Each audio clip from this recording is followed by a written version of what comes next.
Chapter 961. Chin Mo's gaze turned cold. There was an obvious change in the atmosphere. His pitch-black eyebrows were raised, and his expression was frosty. Sitting beside him was Lin Feng, the one who didn't know how to read people's expressions. He turned towards Hoshino.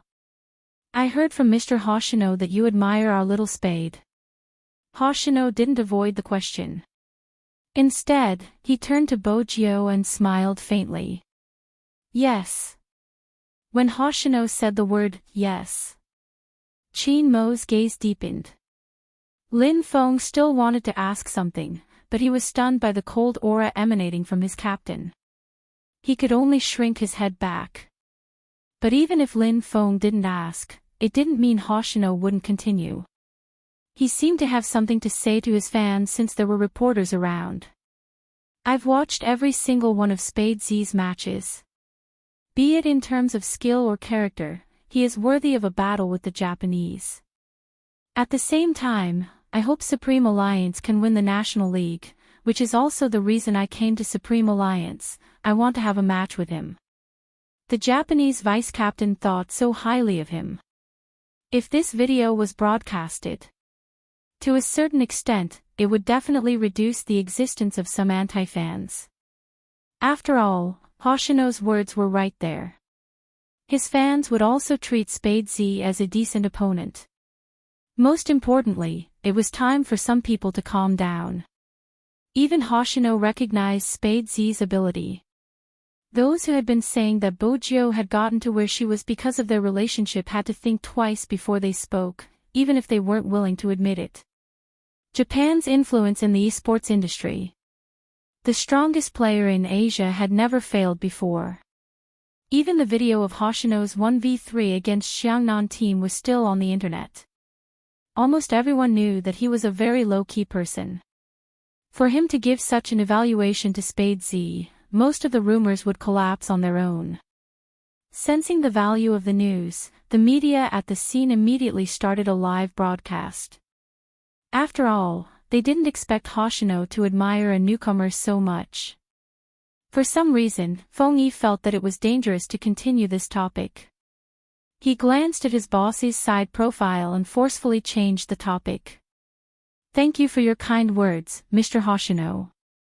Supreme Alliance will fight well in the upcoming finals. It seems like Supreme Alliance is confident in themselves." The person who said this was Yu Cixin. When he smiled, he gave off a dangerous vibe like that of a wild leopard. When he said this, he looked at Chin Mo. If Hoshino wanted to play against Spade Z, he wanted to see just how powerful the legendary 3000 knife cutting was. Watching other people's matches, one could only see the surface. If one didn't fight personally, how would one know who was stronger? Facing such a gaze, Chin Mo's handsome face didn't change at all. It seemed as though no matter what Yu Cixin said, it wouldn't affect him. This made Yu Cixin raise his eyebrows. He really wanted to fight with this team that made Hoshino look at them in a different light. On one hand, he wanted to understand why Hoshino was so interested in this team. On the other hand, he knew that Chin Mo's win rate was higher than his in the individual competition records. Chin Mo's name had once been a legend in the esports industry. They had thought that they would be able to compete with this person back then, but they didn't expect Supreme Alliance to not even make it to the national finals. Therefore, it wasn't difficult for the Japanese to win that match. At that time, some of the seniors were still glad that Supreme Alliance didn't participate. But in his eyes, Hoshino was the person he wanted to study the most. As for Chin Mo, he was a suitable opponent. Yu Cixin lifted the edge of his lips. The reporters filmed the scene and pulled the topic back to Hoshino. Almighty Hoshino admires Spade so much, but he doesn't seem to have interacted with Spade before. Hoshino laughed, taking out his phone and showing them the screen. "I've followed him but Spade hasn't replied. I'm still waiting." He really followed him. Why didn't they know? The reporters at the scene felt that their ability to capture news was terrible. Unbeknownst to them, Hoshino had added him before he came to the club. It was to make everything seem logical. Bojo, who was familiar with him, understood his thoughts quickly. Even without any verbal communication, just a glance was enough to know what he was thinking, making everything seem logical. Bojo smiled. I don't usually use the official Weibo account, I'm going to reply now. With that, she took out her phone, her slender and fair fingers unlocking the screen. After logging in, she clicked on the latest follow. It was a simple exchange of fans, but it immediately caused a wave of discussion online. Especially Hoshino's fans. My almighty Hoshino actually follows other teams, that doesn't make sense. Who is this Spadesy? I've never heard of him, is he from our country? I just went to search, he's the FC King of China's Zone C, Supreme Alliance's super rookie. Almighty Hoshino is interested in him. Previous poster, don't go off topic, I think it's a friendly follow. When has Almighty Hoshino ever followed others?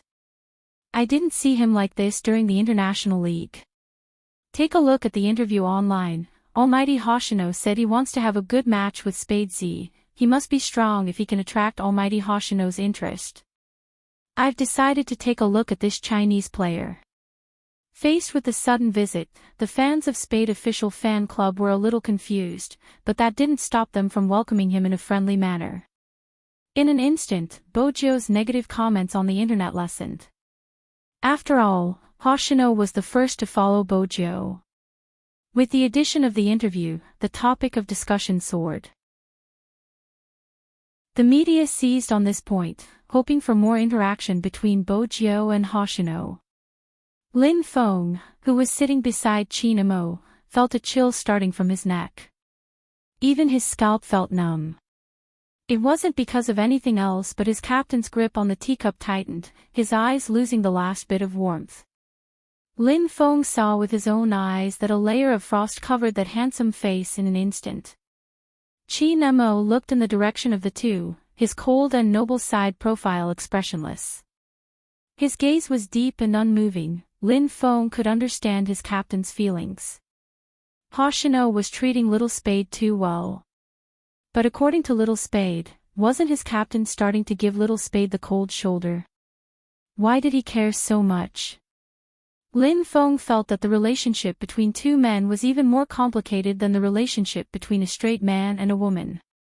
He couldn't analyze it, so he just shrunk his neck and acted as the background. This was to prevent the captain from giving him a look when he said something wrong and letting him experience it himself. Fortunately, the interview wasn't long.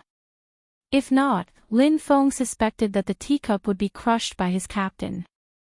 Yu Cixin was the first to stand up. He stuffed a hand into his pocket and looked at Qin Emo. I hope the next time we meet Supreme Alliance, it will be on an esports competition. By the way, Mr. Qin, have you thought of a way to deal with Xiangnan? Your team doesn't seem to be mature. The competition is about skills, not maturity. Qin Mo's voice was calm. His words stopped Yu Cixin from probing further. He smiled. Just as he was about to turn his head and ask Hoshino to leave, he saw that the tripod was showing signs of loosening. It looked like it was about to fall. Bojo and Hoshino were still standing under the tripod. Qin Emo had obviously noticed it earlier than Yu Cixin because the moment Yu Cixin's pupils constricted, Qin Emo had already moved. What he hadn't expected was that at that moment, the youngster moved as well. The youngster moved as well. Her movements were extremely fast, just like what he had seen countless times. Whether it was her landing or her focus, they were all beautiful, including her reaching out to grab Hoshino's wrist and stepping to the side, using her back to block him. It was reflected in Qin Mo's eyes. At that moment, he remembered the start of the Cold War. He hadn't taken the initiative to look for her ever since. He hadn't taken the initiative to call or send any messages either. When he saw her, he would brush past her. He wouldn't even smile as a passerby. But she definitely didn't know. He was in so much pain. Because in her eyes, there was someone more important. There was a dull thud. Qin Mo's shoulder withstood the pressure. Everyone sucked in a breath of cold air. Even the staff member who was originally in charge of the camera showed a terrified expression. No one had expected the camera to malfunction. Everyone's face was pale. They covered their mouths as they watched the scene unfold. When Bojiu heard the noise, she turned over and saw the Almighty standing behind her, blocking the thing for her. He looked into her eyes, his thick brows furrowed slightly from the pain. His aura was burning brightly. His eyes were as clear and deep as the sea, tinged with a faint ink that could drown a person. His handsome face gradually turned pale under the light. The paler his skin was, the harder it was for people to look away from him. It was as though she could see his thoughts through his skin. Bojiu suddenly realized something. She let go of Hoshino and stood up, opening her mouth to explain. Qin Mo had already kicked the camera away, heading towards the exit, leaving her with nothing but coldness. This time, Bojiu didn't hesitate. She chased after him. Hoshino chuckled, straightening himself and turning to the dumbfounded crowd. I never expected Spade Z to be so skilled in real life. Fortunately, Hoshino was there to smooth things over. Otherwise, Feng Yi wouldn't know how to continue the conversation. The Japanese had met with an accident in their territory. If the news got out, the consequences would be dire. Right now, Feng Yi was thankful for Little Spade's subconscious action. If it had been the other way around and Hoshino had protected Little Spade, Supreme Alliance would have been embroiled in a series of fights between anti-fans. The consequences would have been dire. Yusishin's emotions had already changed. He immediately rushed over and pulled Hoshino over. His voice was a little deep. How are you? Are you hurt? I'm fine. Hoshino turned, smiling faintly at Feng Yi. Fortunately, Spade was here, help me thank her. Yusishin's gaze dimmed. He glanced at the camera, his expression dark. But that was it. The media reports were basically about an accident during the interview and how Spade Z had protected Hoshino. Feng Yi's situation was much easier to deal with, but he was more worried about young Master Qin's health. Even if he hadn't used much strength, the back of young Master Qin's shoulder should have been red. But that wasn't the main point. The main point was young Master Qin's back view, which seemed to have lost all his warmth. But what Feng Yi didn't expect was that even so, that person still maintained a trace of rationality. No, that wasn't right, it wasn't rationality, it was more like digging 3 feet into the ground to find a person. Because when he received the call, the voice on the other side of the phone was extremely cold. Go check, who touched the camera's tripod. I'll go check the video now. Feng Yi knew that this happened because of his incompetence as a manager. But he didn't expect such a problem to happen in the Qin Group Club. After all, no one in Jiang City dared to do such things in front of the Qin family. But Feng Yi wasn't sure if this incident was targeted at the Supreme Alliance or Little Spade. But no matter which one it was targeted at, in young Master Qin's eyes, it was probably a death sentence. Other than Qin Mo, it was obvious that Hoshino and Yusishin had realized something. The former was worried that this attack was targeted at Z. She had experienced too many similar incidents and was worried that this attack was targeted at Z. The latter was born in a country, his beast-like instincts made it hard for him not to think of conspiracies. But Yusishin knew that such a childish attack wouldn't be targeted at his identity. That position was either to disqualify Hoshino or to disqualify Spade Z. Based on the current situation, the latter was more likely. If Spade Z and Qin Mo hadn't blocked it, Yusishin would have suspected Supreme Alliance. But on second thought, if one of them was injured here, Supreme Alliance would suffer the greatest loss. Hence, this attack was definitely targeted at Spade Z. Yusishin raised a brow. With the youngster's skills, he could have easily avoided the tripod, but because he was afraid Hoshino would be injured, he used his back to block it. Was this really Spade Z's reaction after analyzing the pros and cons and not his instinct? If it was instinct, Hoshino and this Spade Z. Yusishin narrowed his eyes. He didn't know that Hoshino was hiding something from him. Time trickled by. Bojio rushed out and watched as the person hung up the phone. Without turning back, she held onto the railing with one hand and jumped over. But the person was already in the car and didn't seem to have any intention of stopping. Bojio rushed over, her long legs blocking the car door. Her eyes were dark and she was about to speak. Chapter 962. Bojio managed to stop him with much difficulty. Of course, she wasn't going to let him leave just like that. Brother Mo, your instinctive reaction wasn't bad, Chin Mo said, his gaze deep and his voice cold. Chin Mo spoke again, his gaze deep and his voice cold. Should I be asking you how you met Hoshino? I don't even know you can't eat peaches. How many things have you been hiding from me? Do you want me to tell you everything? Every time I don't contact you, you don't take the initiative to contact me either. You do what you want to do and aren't affected by anything. I'm different. Every time I'm in a meeting, I'm thinking about what this person is doing. Why isn't she coaxing me? As long as she sends a word, even if it's just a phone call, a lot of things can be changed. In the end, you just don't want to reconcile, right? Bojio's fingers froze. She didn't know how to reply because the Almighty had hit the nail on the head. Chin Mo glanced at her and slowly turned his face. His black hair hung down, blocking his eyes. No one could see his expression. Since you don't want to be close to me, we will separate as you wish. Both of us probably don't like people who cling to us. Clingy, these 4 words. Bojio lost most of her energy. But instead of saying it for Bojio, it was more appropriate to say it was for himself.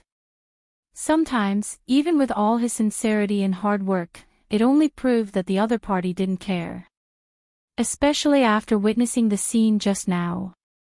Chin Mo reached out to close the car door. After a moment of silence, his voice was cold. Drive. The driver wasn't from the same family. When he started the car, he didn't dare to look behind him. The coldness emanating from Boss Chin seemed to be able to freeze him. Bojio watched as the black Land Rover disappeared into the parking lot. After a long time, she walked out, her steps getting heavier. It was as though she had returned to her younger days. She had wanted to be alone but had been forced to leave with her father. She wanted to bend down because it wouldn't hurt so much. But Bojio knew that to her, she could bend over anything except her waist. The burden she carried wouldn't allow her to do that. Bojio inhaled deeply, leaning against the wall for a while. She wanted to smoke but realized there was only a lollipop in her pocket.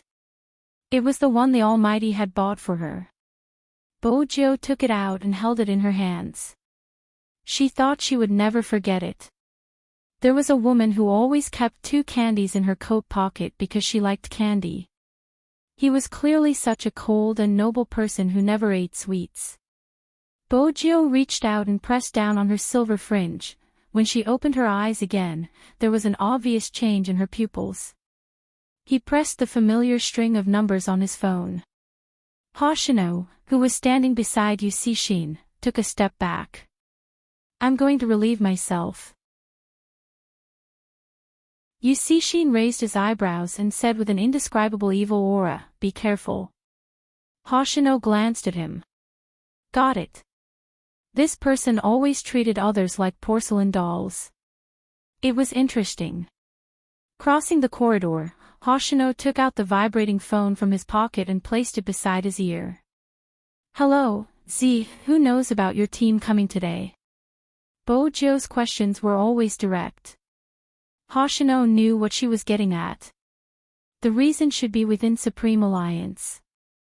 Our visit was decided by Captain at the last minute and the other members aren't aware of it yet. Hence, the person who tampered with the camera must be someone from here. Other than the cameraman, the only person in charge is the floor supervisor. But from the looks of it, the person must have escaped. After the disguise, it would be hard to leave a trace even with the camera. Bojo was calm. That organization has their eyes on Supreme Alliance. More accurately, they have their eyes on me but they wouldn't know I'm Z. Which means someone is trying to drag me down to deal a heavy blow to Supreme Alliance. I'm sure you have found out what exactly happened to Chin Mo. Right from the start, Bojo had wanted to know why her puppy had lost his memory. Now, she wanted to know even more. Her intuition told her that the terrorist organization's main target this time was the Almighty. Hoshino chuckled lightly. Z, you're as sharp as ever. I did find some information regarding Chin Mo and the person who impersonated you. They knew each other and almost became lovers. Hoshino chuckled lightly. Z, you're as sharp as ever. Lovers. Bojo's fingers stilled, her gaze wavering. Hoshino's voice was still ringing in her ears. But for some reason, Chin Mo started to treat this person coldly. It could even be said that he hated her. Bojo lowered her voice. That isn't strange. According to the Almighty, he wouldn't tolerate a criminal who hacked into someone else's computer. It has nothing to do with that. Hoshino paused when he heard the voice. Do you want to hear my analysis? MH. Hoshino sighed inwardly when he heard the dispirited reply. He broke into a faint smile. Z, it's such a waste of your intelligence. You're really clueless when it comes to relationships. Before she could open her mouth, Hoshino continued. Chin Mo's matter is covered up deeply, even with your identity, the information we can find is limited.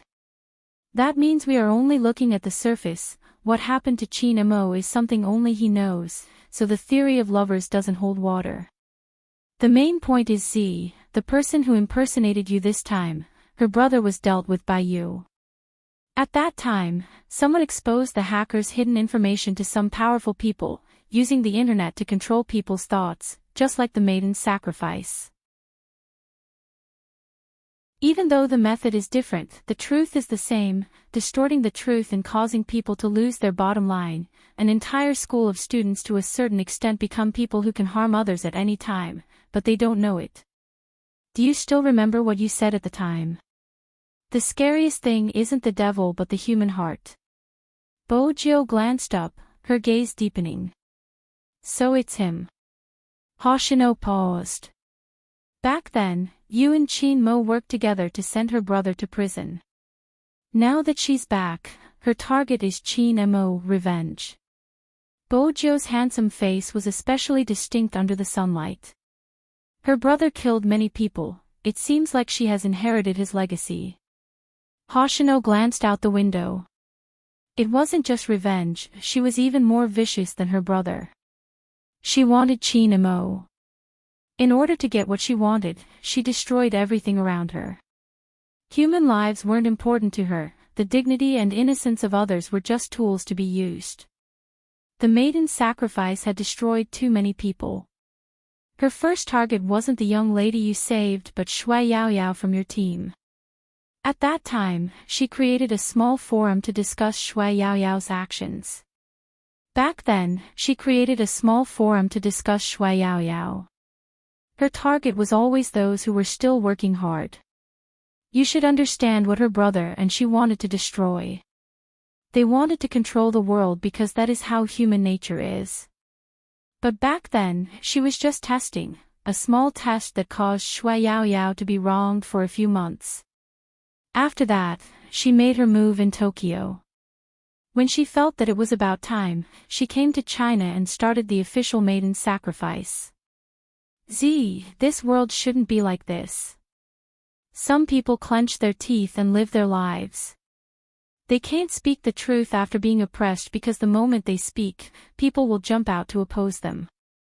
There are others who commit murder, commit arson, steal other people's hard work, steal other people's works. They will be forgiven.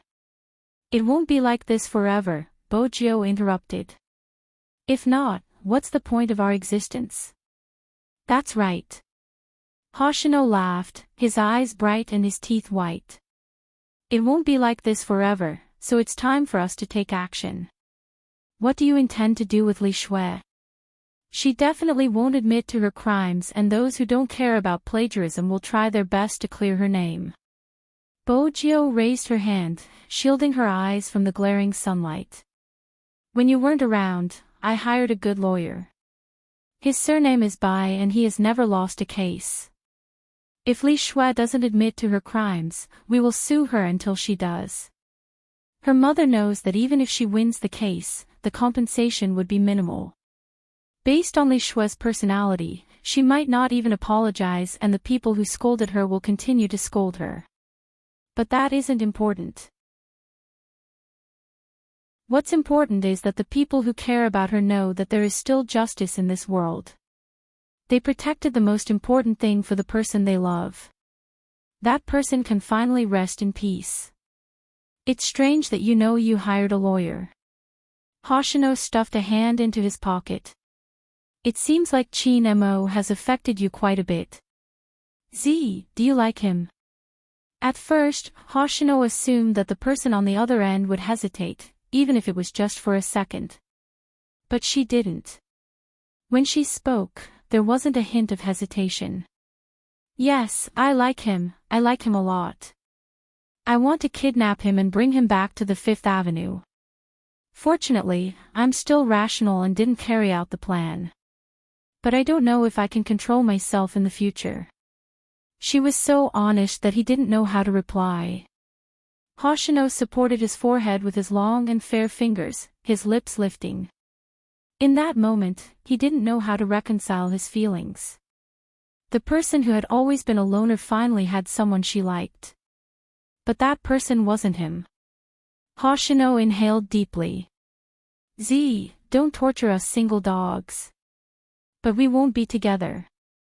Hoshino didn't know how to reply to her next words. He's from the police and I'm an international criminal. In the movies, princes and princesses are always together, witch prince and evil dragon are together. The prince will only kill the evil dragon but the Almighty won't kill me. I'm so handsome, he won't want to see me or hide far away from me.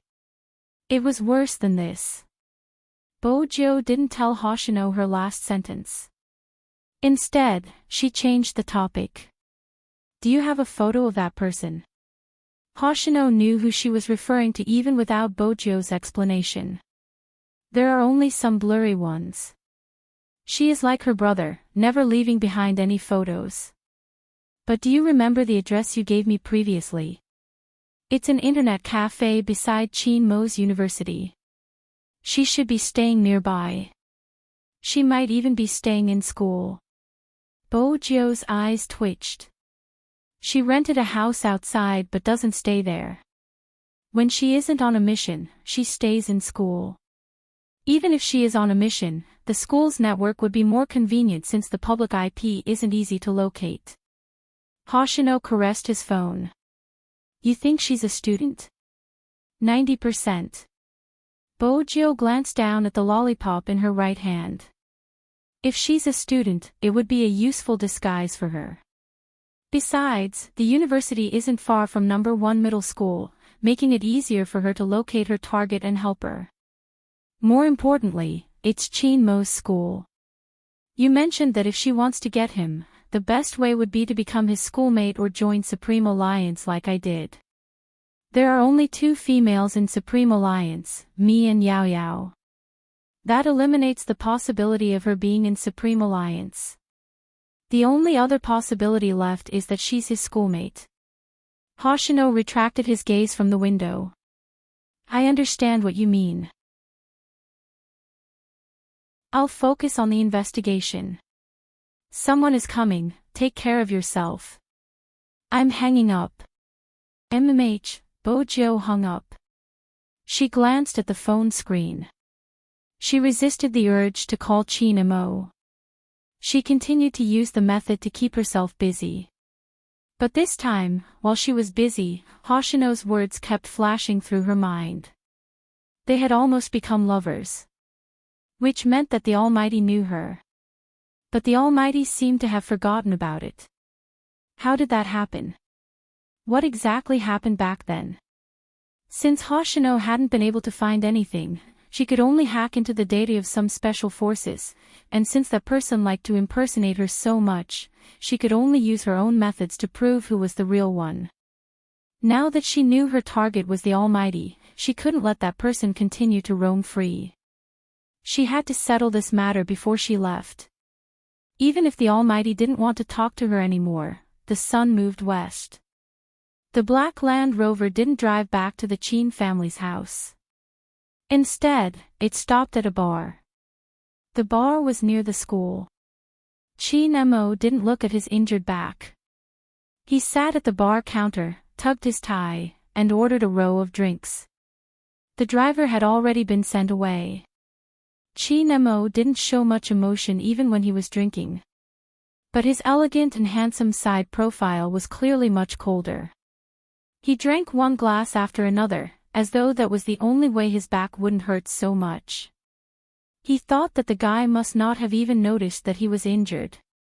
Because at that moment, she probably only had Hoshino in her eyes. Chin Mo laughed softly. His lips were slightly lifted, but there wasn't a hint of a smile. Instead, there was a sense of decadence and loneliness.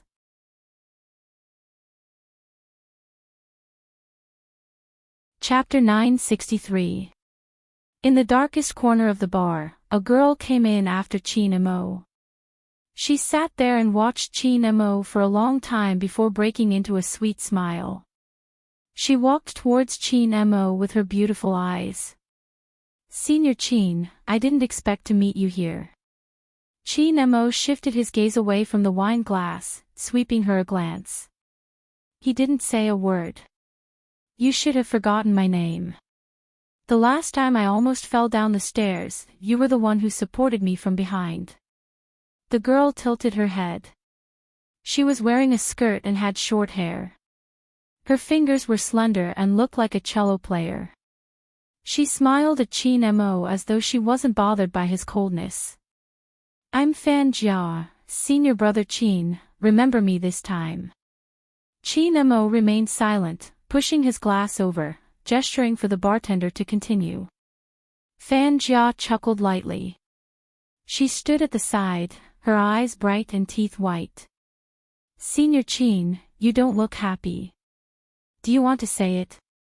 It will make you feel better." In that instant, something surged in Chin Mo's mind. He looked at the girl and found her familiar. She had short hair and the same face shape as that fellow. But her eyes weren't like that fellow's. They were extremely dark and clear like water. He started to think about that fellow again. Little Fujo, who haunted him. That fellow who looked like a multiplication table. Chin Mo furrowed his brows. He was supposed to be impatient, but there was a hint of warmth in his eyes when he thought of someone. "Senior Chin, what's wrong with your back? Are you injured?" Fan Jia reached out.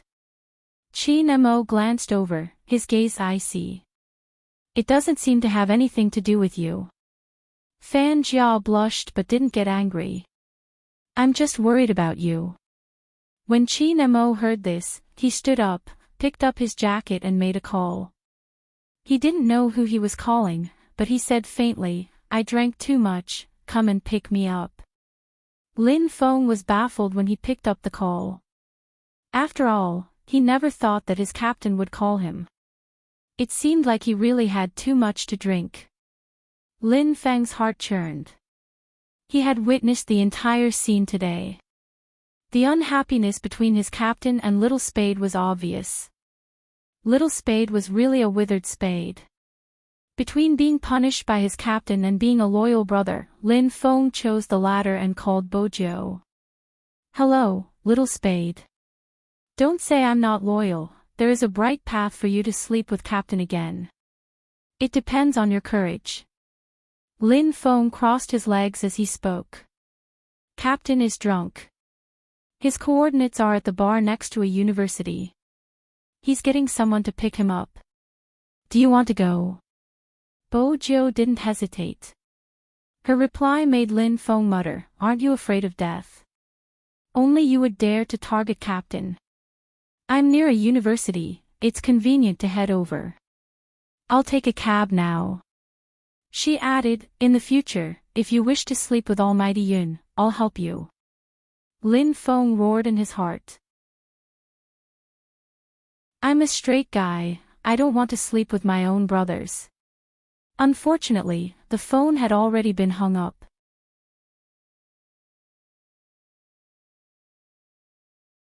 Chapter 964. After Bo Jiu hung up, she hopped into a cab. Sir, the White Knight bar near a university. At this hour, the traffic was starting to get congested. The cab wasn't going fast. She didn't understand why the Almighty would call Lin Feng, but only a naive person like Lin Feng would ask her to fetch the Almighty. When Bo Jiu alighted, she was prepared for the Almighty's cold stare. After leaving the club, the Almighty went straight to the bar, clearly in a bad mood. He had been like this when he had been young. When he was unhappy, he would reject others. No matter how she tried to coax him, he wouldn't budge. What a troublesome little vixen. Back then, she had been thick-skinned. But from the looks of it, she wasn't that thick-skinned. Bo Jiu glanced down at the time on her watch before walking briskly towards the bar. She bypassed the car parked in front of the door and saw a cold figure standing under the neon lights. It was a very noble and different person. Bo Jiu prepared herself mentally. Basically, she was prepared to be rejected. She took another step forward. At this moment, she saw him clearly. The Almighty's battle uniform was half open, revealing the white t-shirt underneath. His short black hair and tall nose showed off his beautiful side profile. His facial features were clear, and his eyebrows were clear and his eyes were clear. He held a cigarette between his slender and fair fingers. Because he had drunk some alcohol, his fringe drooped down, reflecting his deep eyes, making him look even more wanton and unrestrained. The Almighty raised his eyes and glanced at her. It was obvious that he had already sensed her presence. Bo Jiu could hear her heartbeat. She thought of many things she wanted to say, but when she saw the person behind the Almighty, she paused. It was a short-haired girl with a sweet appearance. She seemed to have been standing there for a while, a bright smile on her face. She seemed to be talking to the Almighty. She could vaguely hear the word senior. This was. Bo Jiu paused. She wasn't sure how the girl had come. Was she drinking with the Almighty? Bo Jiu couldn't be blamed for thinking that way. She had never seen anyone so close to the Almighty. Even though they hadn't had any physical contact, there was an indescribable feeling. But there was an indescribable feeling. It seemed like they knew each other. Based on her understanding of the Almighty, if he really hated someone, he would definitely ask the other party to leave. Did the Almighty come alone or did he have a date? Bo Jiu wasn't sure if she should continue walking over. At this moment, the girl also raised her eyes. At first, she was surprised that Gu Shizhou would appear. Then, she smiled, revealing her dimples. Senior, that's Spade Z, right? He's even more handsome in real life. Qin Mo remained silent.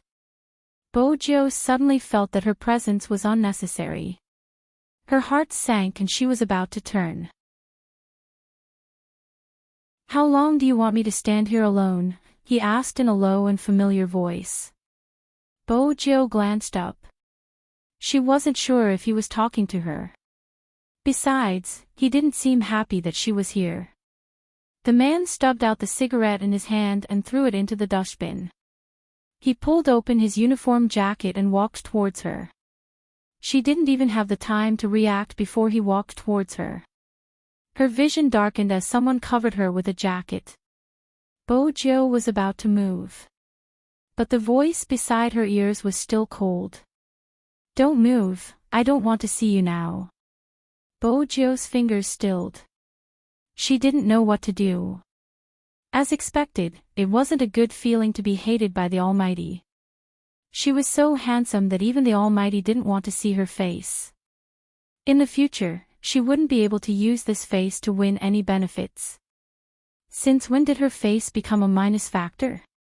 Bojo took a moment. It was too difficult for her to stay still. Just as she was about to take a step, she saw the person walking towards her from under the jacket. Before she could do anything, she felt herself being picked up by someone. This. Didn't he not want to see her? Why, Brother Mo. He ignored her, but she could feel his familiar peppermint tobacco scent lingering at the tip of her nose. Bojo didn't move. The tip of her nose touched Chin Mo's chest through the jacket. She couldn't see anything as he carried her. Her fingers tightened on the jacket, her heart racing. She didn't understand what the Almighty meant. Was he really going to throw her into the dustbin? After all, the Almighty had been looking at her with disdain, as though he wanted to get rid of her. Speaking of which, why wasn't the Almighty surprised that she was the one who came to fetch him and not the naive Lin Feng? Just as Bojo was thinking about it, she felt herself being placed on the seat of a car. It was probably the Land Rover she was familiar with. Because of the surrounding environment, even if she couldn't see it in front of her, she knew that the furnishings around her were familiar to her. Just as she was about to say something, her chin was lifted. After the jacket was slightly lifted, a cold kiss came in. Bojo's pupils wavered. Her lips were pried open. All she could feel was the aroma of the wine pouring in, and the tipsy feeling made her lose all her thoughts at that moment. The tip of their tongues touched, bringing with it a scent that she hadn't felt for a long time. Bojo could only lean against the seat, unaware of the situation around her. Half her face was covered by the jacket and she was in a sorry state from the kiss. The Land Rover was parked in the parking lot marked out by the bar. There were many people passing by. Chin Mo was wearing a white t-shirt, bending over and kissing. Who knew how many people stopped in their direction? That kind of scene seemed to only appear in comics. But no matter how curious they were, they didn't know what the youngster looked like. How exactly did he think of such a way of kissing? They could vaguely see the figure but not the face. But just by looking at the figure, they were definitely good-looking, especially Chin Mo's long legs and waist. His half-bent waist exuded an innate aura. Even his kiss was domineering. Those who whistled and those who tossed and turned did it. Chin Mo acted as though there was no one else around, kissing her until she was exhausted. After a while, he released her and pinched her chin again. He bit her lips, continuing to taste the sweetness that she didn't want to let go of. Bojo didn't know what was going on around her, allowing Chin Mo to kiss her. Gradually, she lost all her strength. The sounds seemed to have weakened, no matter how loud they were. They became the background in her ears. It was as though there was such a person in this world. When he kissed you, you could only hear your own heartbeat. Everyone saw the kissing scene. Fan Jia, who was standing not far away, saw the entire scene. Her fingers tightened, and when it reached a certain level, her eyes overflowed with venom. She really didn't expect that after planning for such a long time, a chance to drink alone with him, it would be gone just like that. And why was Chin Mo still in such a state after Spade Z saved Hoshino? She had received news that the two of them were in a cold war. And why was he starting to like boys? That person clearly liked girls. She had always thought it was because of the novelty. The novelty was the excitement that the youngster brought him. Because in the esports scene, he probably hadn't met such a person. The FC King of Zone C, it was hard not to notice this title. She had seen young Master Fu play before, it was no wonder he was interested. Fan Jia had always known that other than Z, Qin Mo was most interested in esports. In the past, she had tried to get close to him, but it hadn't been effective. This young master of the Fu family had only occupied that position because he had appeared in the most vacant period of his life. He was really lucky. Fan Jia stood there, her gaze deepening. Watching him kiss someone made her want to kill the person he was kissing. It seemed like she hadn't been forceful enough. Fan Jia's gaze deepened, but she didn't show any emotions. It was time to find an alliance. Fu Zhongyi was the best candidate. Amidst the envious whistles, Fang Jia disappeared into the night. She believed that as long as she continued to lay low, she would be able to obtain that person completely. She would let young Master Fu have him for a few days, she would snatch him back. Because she knew better than anyone what could attract his interest, in the Land Rover. Bo Jiu sat there, watching the pair of eyes that were as beautiful as the stars, panting softly. She didn't know how she had offended the Almighty. His coat covered him again, and his whole body was covered. Through the jacket, the Almighty's lips pressed against her, the fragrance of sandalwood lingering in her bones. His voice was still cold. Who asked you to appear? He didn't want her to show her face. Bo Jiu wanted to lift her lids, but her head was already pressed into his embrace. Then she heard the Almighty on the phone. Drive over. There was a driver. Then why did he get Lin Feng to fetch him? It seemed like the Almighty had drunk too much. Bo Jiu arched a brow, feeling as though the Almighty was looking in her direction. But she couldn't tell what he was thinking. Actually, his thoughts were simple. The moment he saw that person's face, he would lose his principles. Hence, he didn't want to see it. But because of that person in his arms, many feelings changed. The pressure on his chest disappeared without a trace. Even if he didn't see it, he could imagine her gloomy expression. He would leave her alone. That way, he wouldn't be able to see through her thoughts. Qin Mo's gaze deepened at the thought of her instinctive protection. After all, she was the most obedient when she was gloomy. Bo Jiu couldn't see any of this, which was indeed gloomy. She couldn't see anything. She tilted her head and heard the sound of the car. After walking for a while, she asked, Brother Mo, when can I show my face?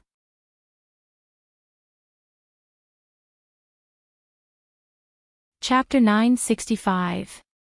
But Bo Jiu knew it was a light punishment. She sat there for a while. When she felt it was enough, she tried to suggest, Brother Mo, I think you'll feel better when you see my face. I'm so handsome, I can beautify the air. I don't need you to beautify the air. His voice was slow, his fingers touching her lips through the jacket. You better be quiet, I don't want to see your face or hear your words, understand? Understood, who couldn't be its under a little fairy? Bo Jiu nodded, not saying it out loud.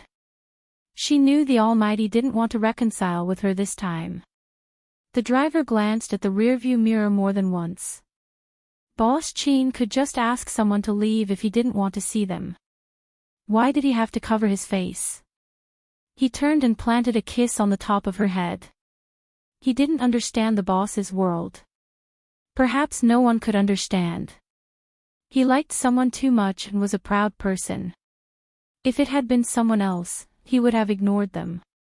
But this fellow, he forced himself not to think about it but used Lin Feng to make her appear. Yes, Qin Mo's phone call wasn't something he would make when he was drunk. As the captain of the Supreme Alliance, he knew every member's personality. When that naive Lin Feng received the call, his first reaction would definitely be to inform this fellow. Qin Mo glanced down at the youngster in his arms. He was still thinking about what he should do with her. Since he couldn't think of anything, he decided to bring her home. The Land Rover entered the military courtyard. Bo Jiu's hearing was sensitive, she could hear the sound of the gun. The car stopped. Chin Mo carried the person he had covered with his jacket down and placed her on the bed. Bojo took a moment. The moment she reached her hand out, her lips were kissed again. This time, the kiss was deeper.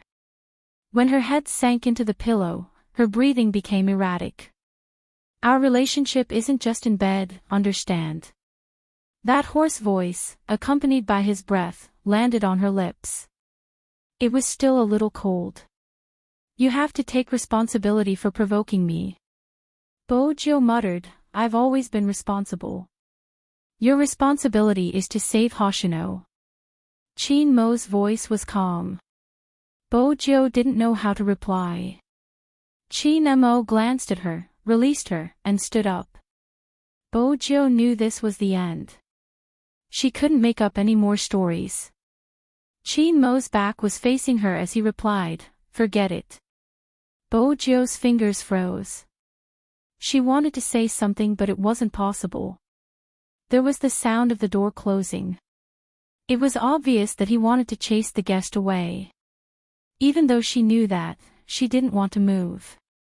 He maintained this position for a while. It was as if it was absorbing the last bit of sunlight.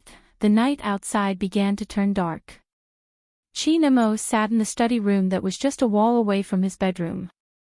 Listening to the commotion, he tilted his head and lit a cigarette.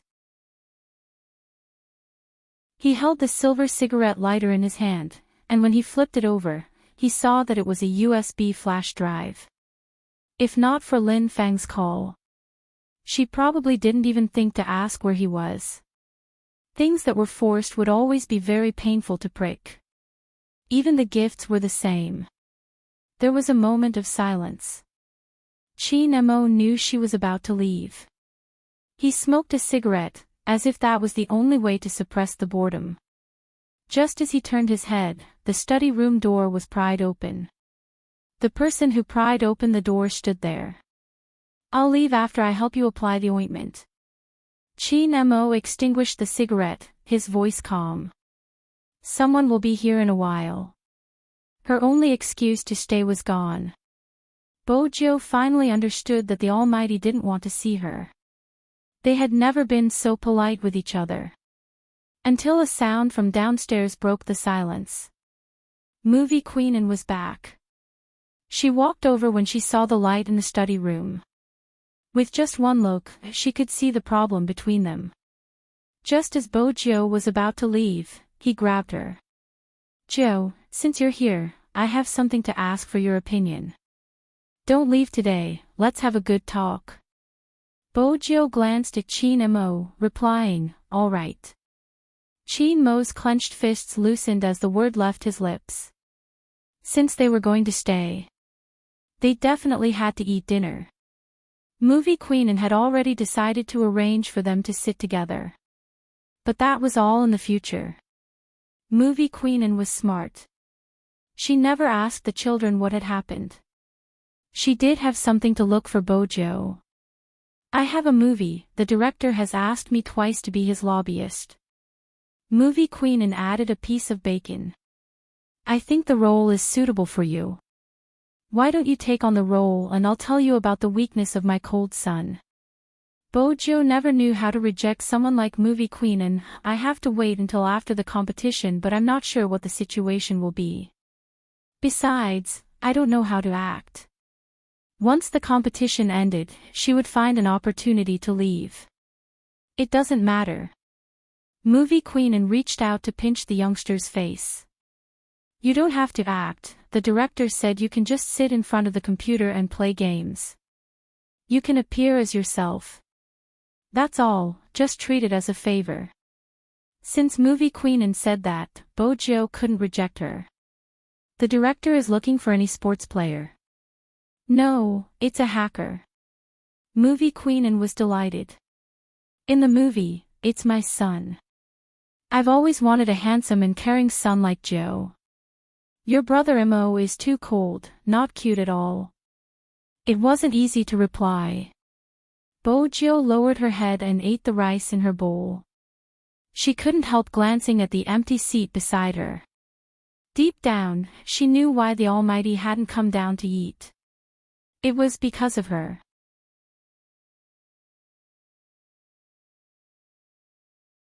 Chapter 966. The moment movie queen finished her sentence, Bojio's phone rang in her pocket. The unique ringtone made her pause. She whipped her phone out. The caller ID wasn't displayed, but the string of numbers was extremely familiar to her. Besides, she knew that Hoshino wouldn't have called her if it wasn't something serious. Bojio turned to movie queen. Apologies, I have to take a call. Then she stood up. When she reached the entrance, her entire aura changed, especially her eyes, which seemed to be covered with a layer of light. It made her look like a devil in the night, dangerous and mysterious. Hello. Something happened to Rao Rong. Hoshino swiped the screen. Everyone in the esports industry is saying that there's something fishy about your match. Fishy? Bojio arched a brow. Hoshino replied, someone said that Rao Rong didn't go all out in the match and lost intentionally because someone placed a bet on the match. If Supreme Alliance won, the other party would earn a lot. That isn't all, the crime squad has taken Rao Rong away, claiming that there is evidence pointing towards Rao Rong being the mastermind behind the maiden's sacrifice. The organization wants to push Rao Rong out to divert everyone's attention. Bojio's gaze deepened. The son of a hero shouldn't be treated this way. Rao Rong worked harder than anyone else in that match. If it wasn't for him, the other party would have lost badly. Hoshino broke into a warm smile. Shall we take action? Bojio glanced at the sky. Let's meet outside the police station. It seems like you've already thought of a way to slap them in the face. Hoshino hooked the keys on the table. I'll prepare the costumes and props, which one do you need? Bojio took a moment. A wooden guitar, a white t-shirt, a black trench coat, a mask, hair dye, and a motorcycle, something cool. What are you going to do? Hoshino glanced down at the information in his hands. You're going to use a guitar. Bojio lifted her lips, a hint of devilishness in her eyes. Since I'm returning, I need the audience to prove it. If not, I won't be able to answer to their efforts in impersonating me. You're breaking the rules again. Hoshino's eyes lit up brightly, as though he had been in a daze for a long time. I understand, I'll see you in a bit. See you in a bit. Bojio hung up and turned towards movie queen, who was watching her. She felt slightly embarrassed. She wanted to see the Almighty again, but time was tight and he might not want to see her. Bojio knew that the Almighty was still angry and it would be best if she could stay. But compared to that, she had more important matters to attend to. Antian, I have something urgent to attend to, I have to leave. Movie queen could tell from Bojio's expression that the youngster had something urgent to attend to. At her age, she was able to see the bigger picture. Alright, you can go ahead. It's time to make my cold son anxious. Otherwise, he will never understand that sincerity is the most important thing in a relationship. Brother Mo is great. It's my fault, I wasn't sincere enough. Movie queen watched the youngster's serious expression and couldn't help breaking into a smile. Who would take the blame? Her cold son must have accumulated good fortune in his previous life to have met such a sensible child like Joe. Movie queen glanced at the youngster's serious face and couldn't help but laugh. Who would take the blame? Her cold son must have accumulated good fortune in his previous life to have met such a sensible child like Joe. Movie queen chuckled. Joe, you'll be at a disadvantage. If he dares to bully you in the future, tell me. I'll be on your side. Movie queen chuckled. Joe, you're at a disadvantage. If he dares to bully you in the future, tell me. I'll be on your side. Movie queen chuckled. Joe, you'll be at a disadvantage. If he dares to bully you in the future, tell me. I'll be on your side. It had been the same when she had been young. On the surface, she seemed to be at a disadvantage. But in reality, every time something happened, he would be the one shielding her. A family like Madame Anne's had high standards for upbringing. Grandpa was even more so. He had raised the Almighty like a prince. He played the piano well and knew how to play chess. While she had been wandering outside like a clay figurine, the Almighty had come to meet the foreign guests in his little suit. The Inn family's house was right next to theirs. Even though it was the same villa, the Inn family's house was clean. Every time she climbed over the wall and knocked over a flower pot, Grandpa would ask and the Almighty would say that he had accidentally knocked it over. There had been one time when she had opened the Inn family's safe. The Almighty had taken the blame for her. He had been punished by Grandpa and to stand for a long time. If it had been the Almighty, he would never have made such a mistake.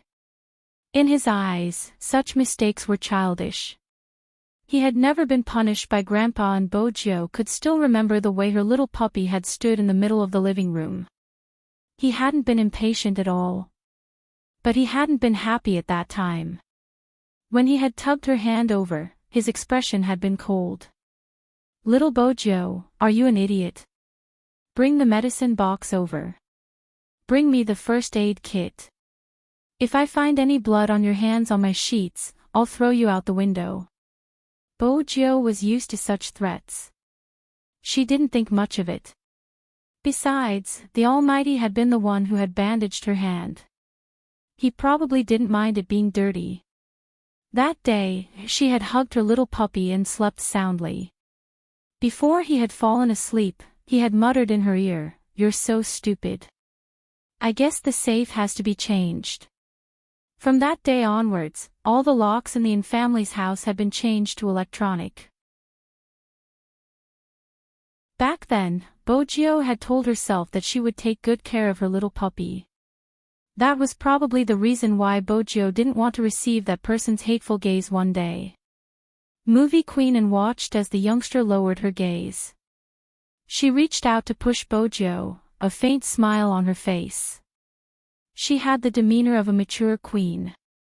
"All right, you can go now.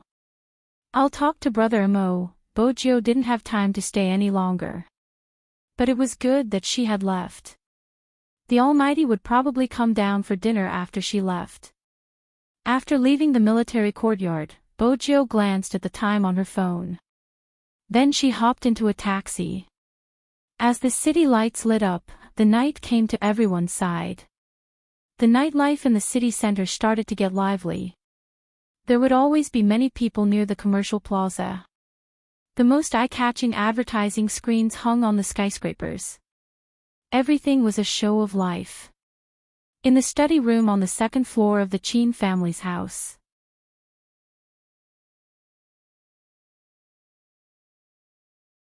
Chapter 967. The computer screen lit up, a familiar sound reverberating in the study room. It was the sound of a player entering the game. It could be said that this was the first special effect used in the video. As the video unfolded like a story, the game characters appeared.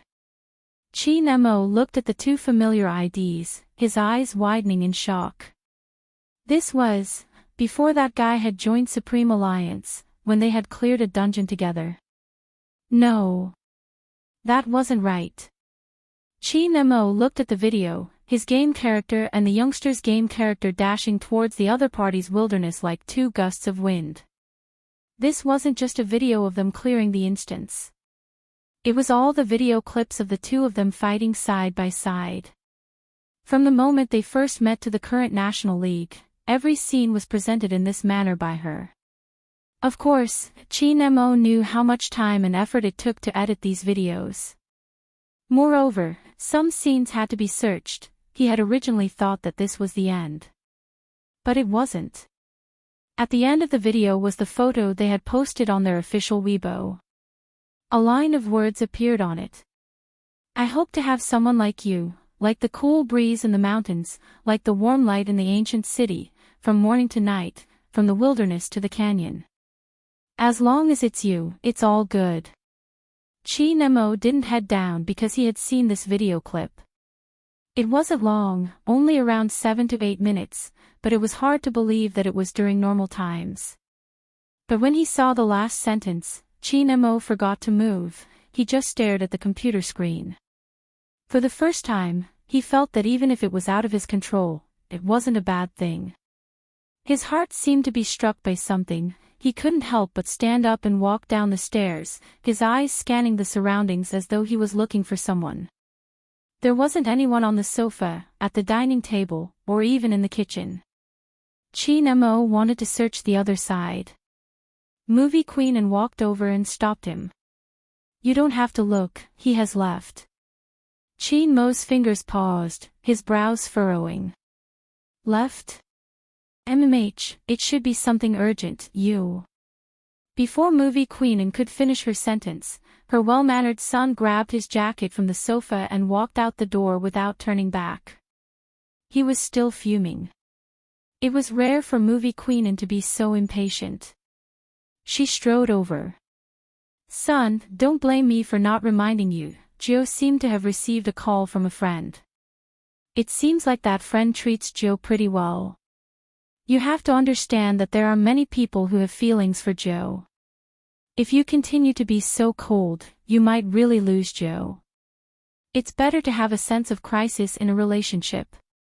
Even without his mother's reminder, Chin-mo already knew. Otherwise, things wouldn't have turned out this way.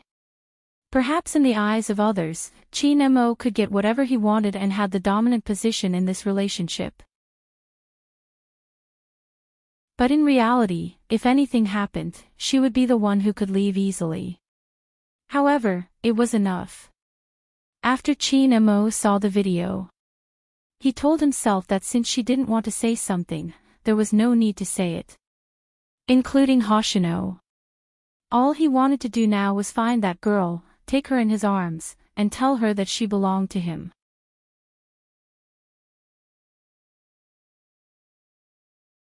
Chapter 968.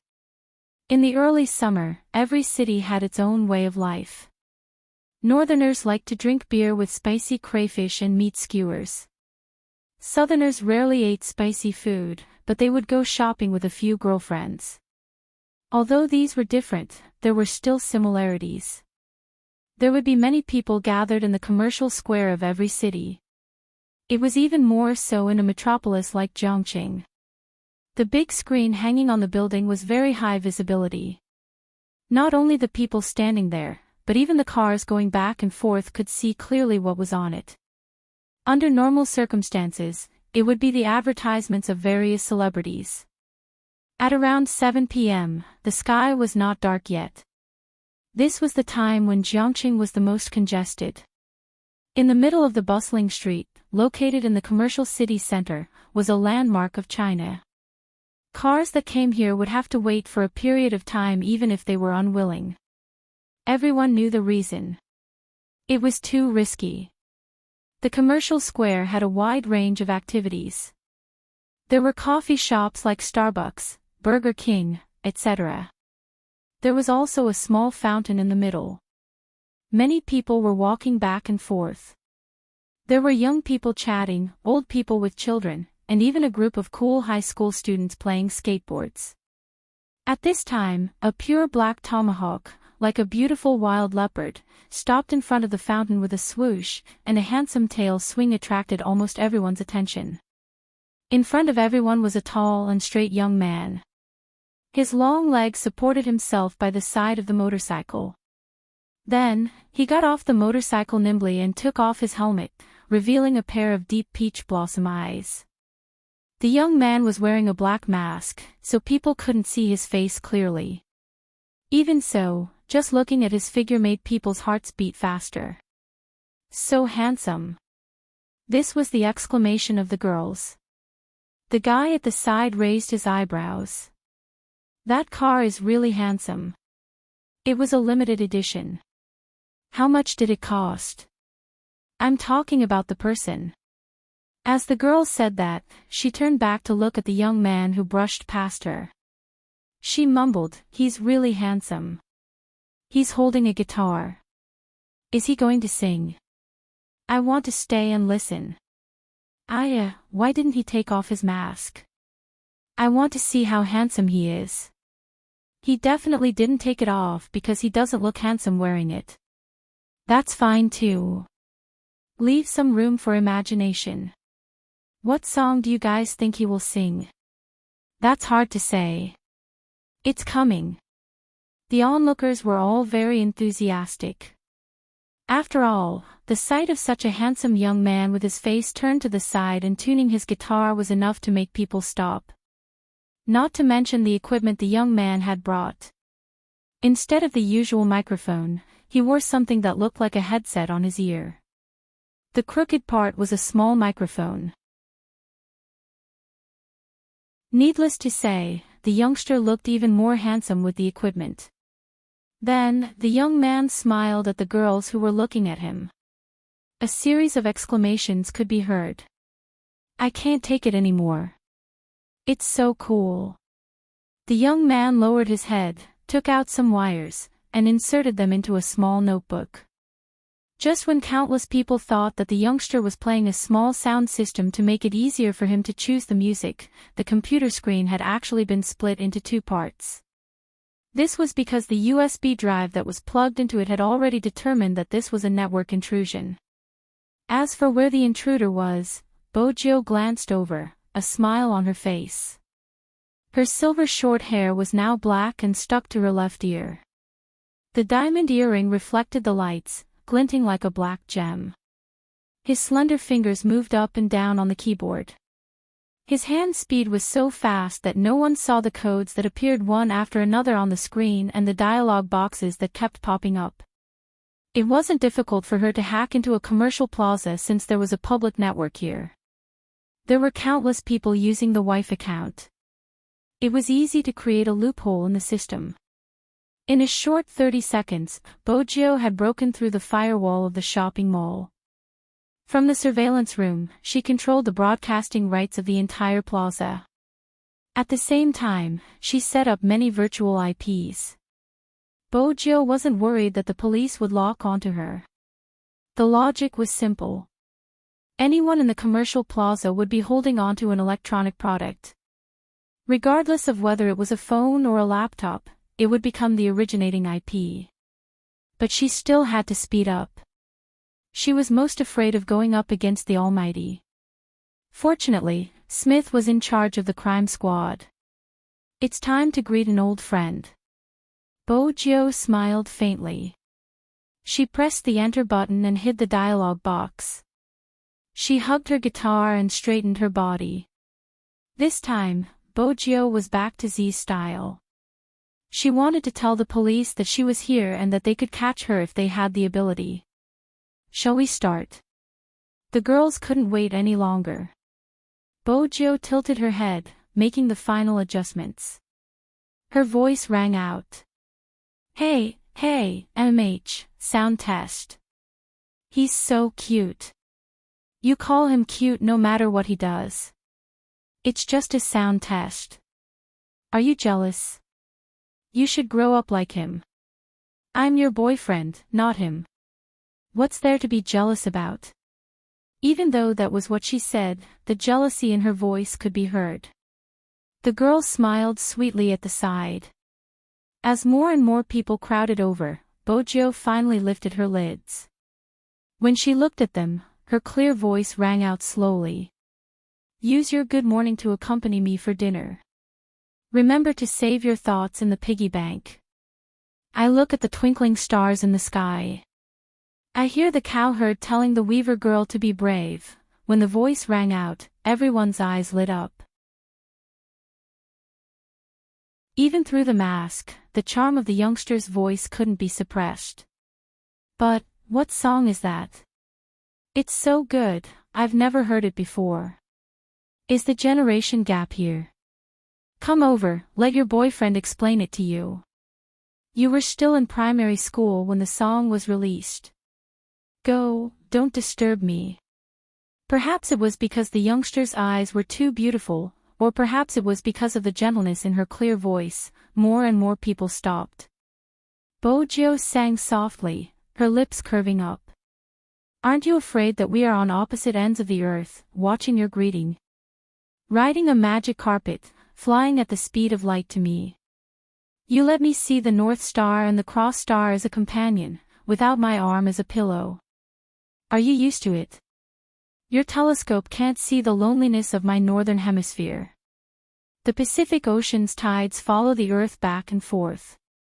I'll wait patiently, waiting for the day you reach the shore. When she reached the word shore, she turned and glanced at Hoshino, who was smiling faintly at her. Both of them were wearing masks, but they exuded different auras. If the young man was cool to the point of being devilish, then Hoshino, who was standing quietly in the crowd, was like spring water flowing in the mountains, like a prince. With their chemistry, they just needed a look to start the operation. In that instant, Hoshino broke into a smile, glancing up. There was a loud swoosh. The big screen that was originally playing the advertisement suddenly changed, and a big Z appeared. No, it wasn't just the various screens in the commercial plaza. It was also the same word that appeared on the phones of the people walking in the crowd. Some people who had watched sci-fi blockbusters immediately thought that it was a hacker attack. The entire commercial plaza was in an uproar.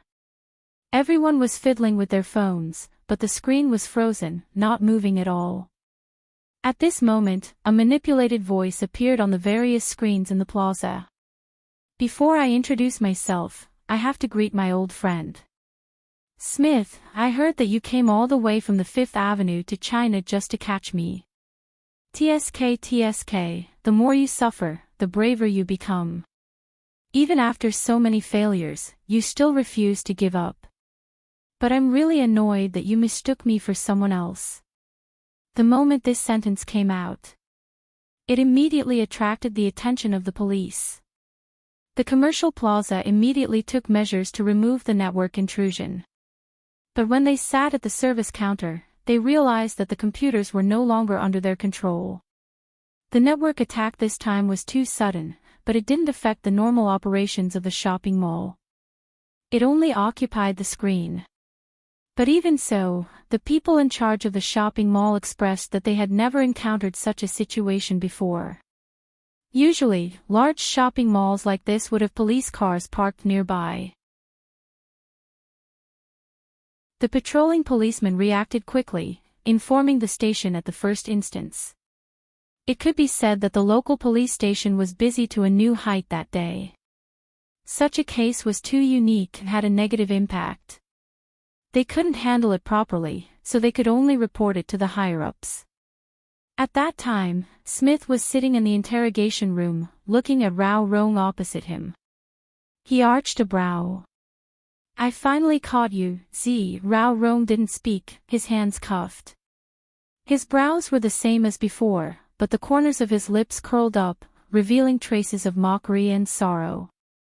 The arrest came very suddenly, and the accusations were overwhelming. Honestly speaking, he didn't mind going in. If his father could be vindicated, he was willing to do anything. But the moment the crime squad charged into the club, he clearly saw that person's gaze had dimmed. He was probably disappointed. Be it him or his team members. Rao Rong lowered his lids, glancing at his cuffed hands. Who knew that he used to really love esports? Why aren't you speaking, Z? Smith chuckled, looking confident. You don't have to think of an excuse to escape. China isn't like the Fifth Avenue, you can't escape even if you want to. While Smith was speaking, Lin Chintao and his team members were being interrogated beside Rao Rong. Regarding Rao Rong, I would like Mr. Lin to provide us with some evidence, the interrogator said politely. Lin Chintao hadn't said a word since he entered. As the most powerful witness, they had to pry his mouth open. But his demeanor made it difficult for them to get any information out of him. He was good-looking and talkative, but at this moment, Lin Chintao was more silent than anyone else. Mr. Lin. The interrogator was about to take the gentle route. Lin Chintao suddenly spoke, his voice low. Do you know that person? What? The interrogator couldn't react. Lin Chintao glanced up, his eyes bloodshot. Rao Rong, what kind of person is he? The interrogator remained silent, glancing at one another. Lin Chintao didn't seem to care what others thought of him. When I first joined the team, I was always at the bottom. My hand speed wasn't fast enough and I couldn't keep up with my tactics. Many rookies weren't willing to team up with me, feeling that I was a burden. They blocked me in the changing room and forced me to leave the team. It was the captain who stood in front of me, telling me that talent was important but hard work was more important. He told them not to form small groups and ostracize other members. For the sake of the team's victory, he would stay up until 1 in the morning to study the best strategies of each member. He would often lie in front of the computer, revealing the brightest smile for every victory. When he lost, he would tell us that it didn't matter, we could try again next year. How could such a person purposely lose the National League for money? Back then, when the relationship between the team and the club was at its most tense, he took the risk of being frozen by the club to speak up for us. Many companies tried to poach him but he didn't leave because of us dragging him down. Do you know what the older members repaid him with? They forced him to leave the team, causing him to waste 2 years in esports. The club kept sending in useless relatives. If it wasn't for the captain, we would have died horribly against Supreme Alliance. The interrogator paused. Mr. Lin, I know you have a good relationship with Rao Rong, but this isn't the time to be emotional. If you can provide us with evidence, we will be able to get to the bottom of the case. I don't have any evidence. Lin Chintao's gaze was resolute. Because I don't believe Captain is that kind of person. The interrogator knew he wouldn't be able to get any results even if he continued, hence, he left the room. He shook his head at Director Huang. It's too difficult. Any progress on Smith's side? Director Huang's heart sank after listening to Lin Chintao's words. Perhaps it was because of these experiences that Rao Rong had changed, just like his father. Ever since Rao Rong came in, he only said one thing, which was that he was the one who did it. He didn't say anything else. Does that mean he confessed? Yes, it had been a smooth interrogation, but because of that, Director Huang wanted to ask more questions. But Rao Rong's attitude. Director Huang sighed. The person beside him reminded, the higher-ups want to close the case as soon as possible. The maiden's sacrifice has caused a huge impact. The media has heard that the culprit has been caught and are still waiting for the verdict. Director Huang paced back and forth, glancing at the time on his watch. Call for a press conference. Yes.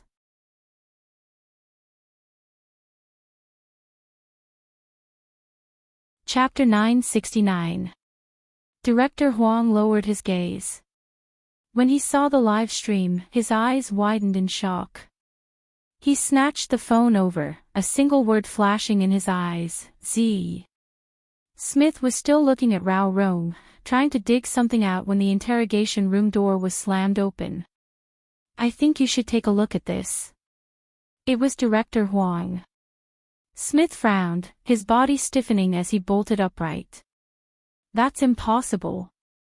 The Real Z is in the city center, the IP address is in the plaza. Director Huang's reaction was much calmer than Smith's. We have to take action immediately. Smith listened to the voice in the video, the veins on his forehead popping when he heard the word TSK. It's really him.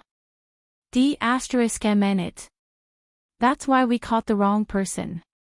Director Huang glanced at Rao Rong, turning towards the crime squad members who were still looking at their phones.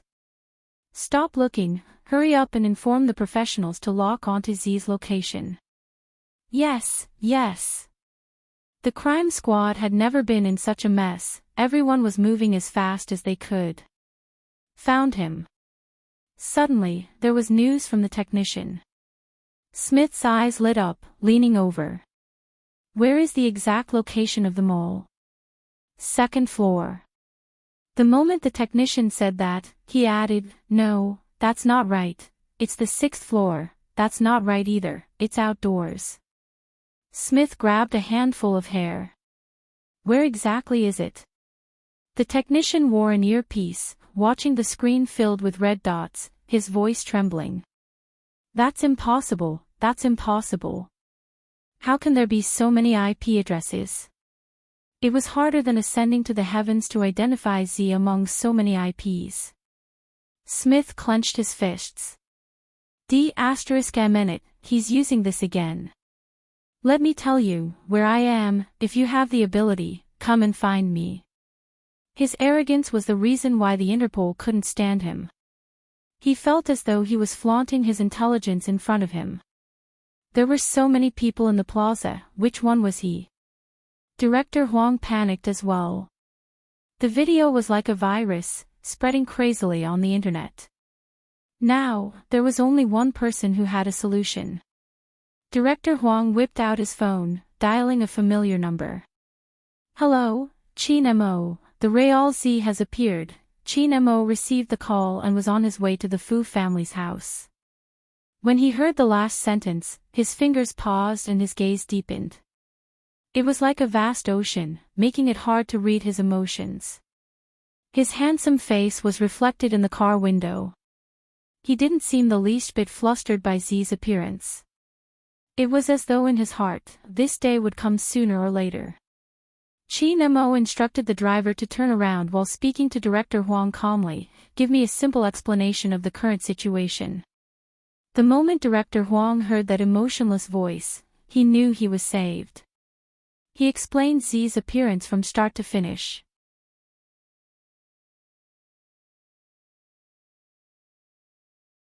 Chapter 970. Director Huang stilled, muttering, why didn't I think of that? Qin Mo didn't listen to him, he continued, arrange for all the police to head to the scene, Z isn't done with his task. Not done.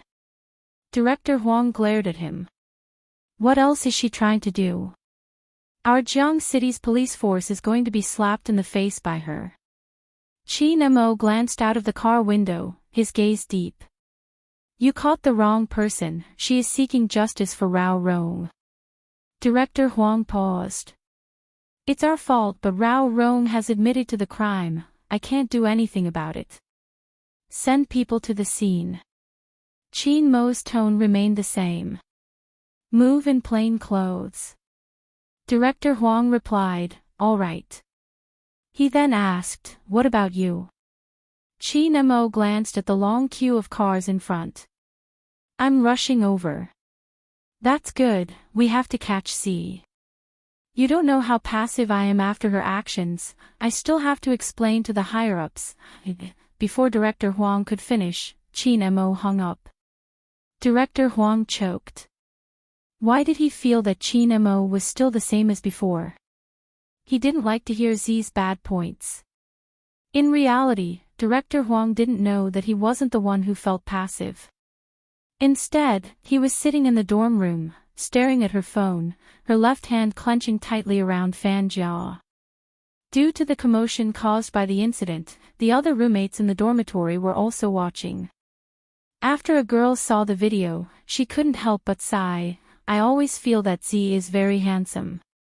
What's going on? Fan Jia lifted her head abruptly.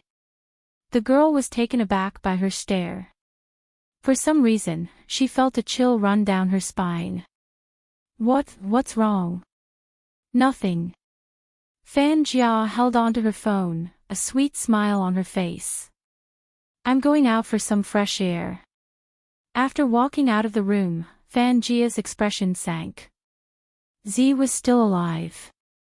How was that possible? She hadn't seen Z's face. But she knew some information. At that time, they had clearly set up a plan to kill that person. Why was Z back? That wasn't all, she was in Jiang City. She was right beside them. D***. Fan Jia swung her arm, smashing her phone against the wall. Who exactly was it? It was destined to be a restless night. The Major Crimes Division mobilized all available vehicles just to encircle an international criminal. Regarding the maiden's sacrifice, you don't have any leads, but I can provide you with a few clues.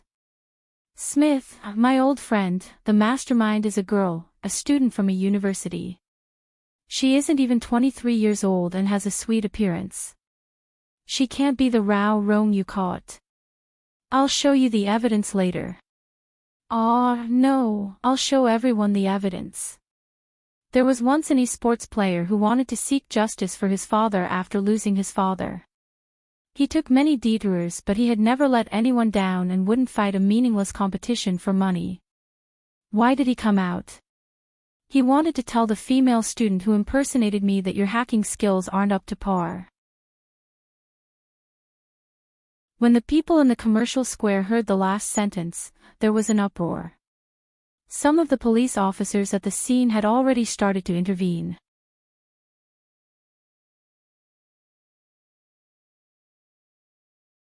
Chapter 971.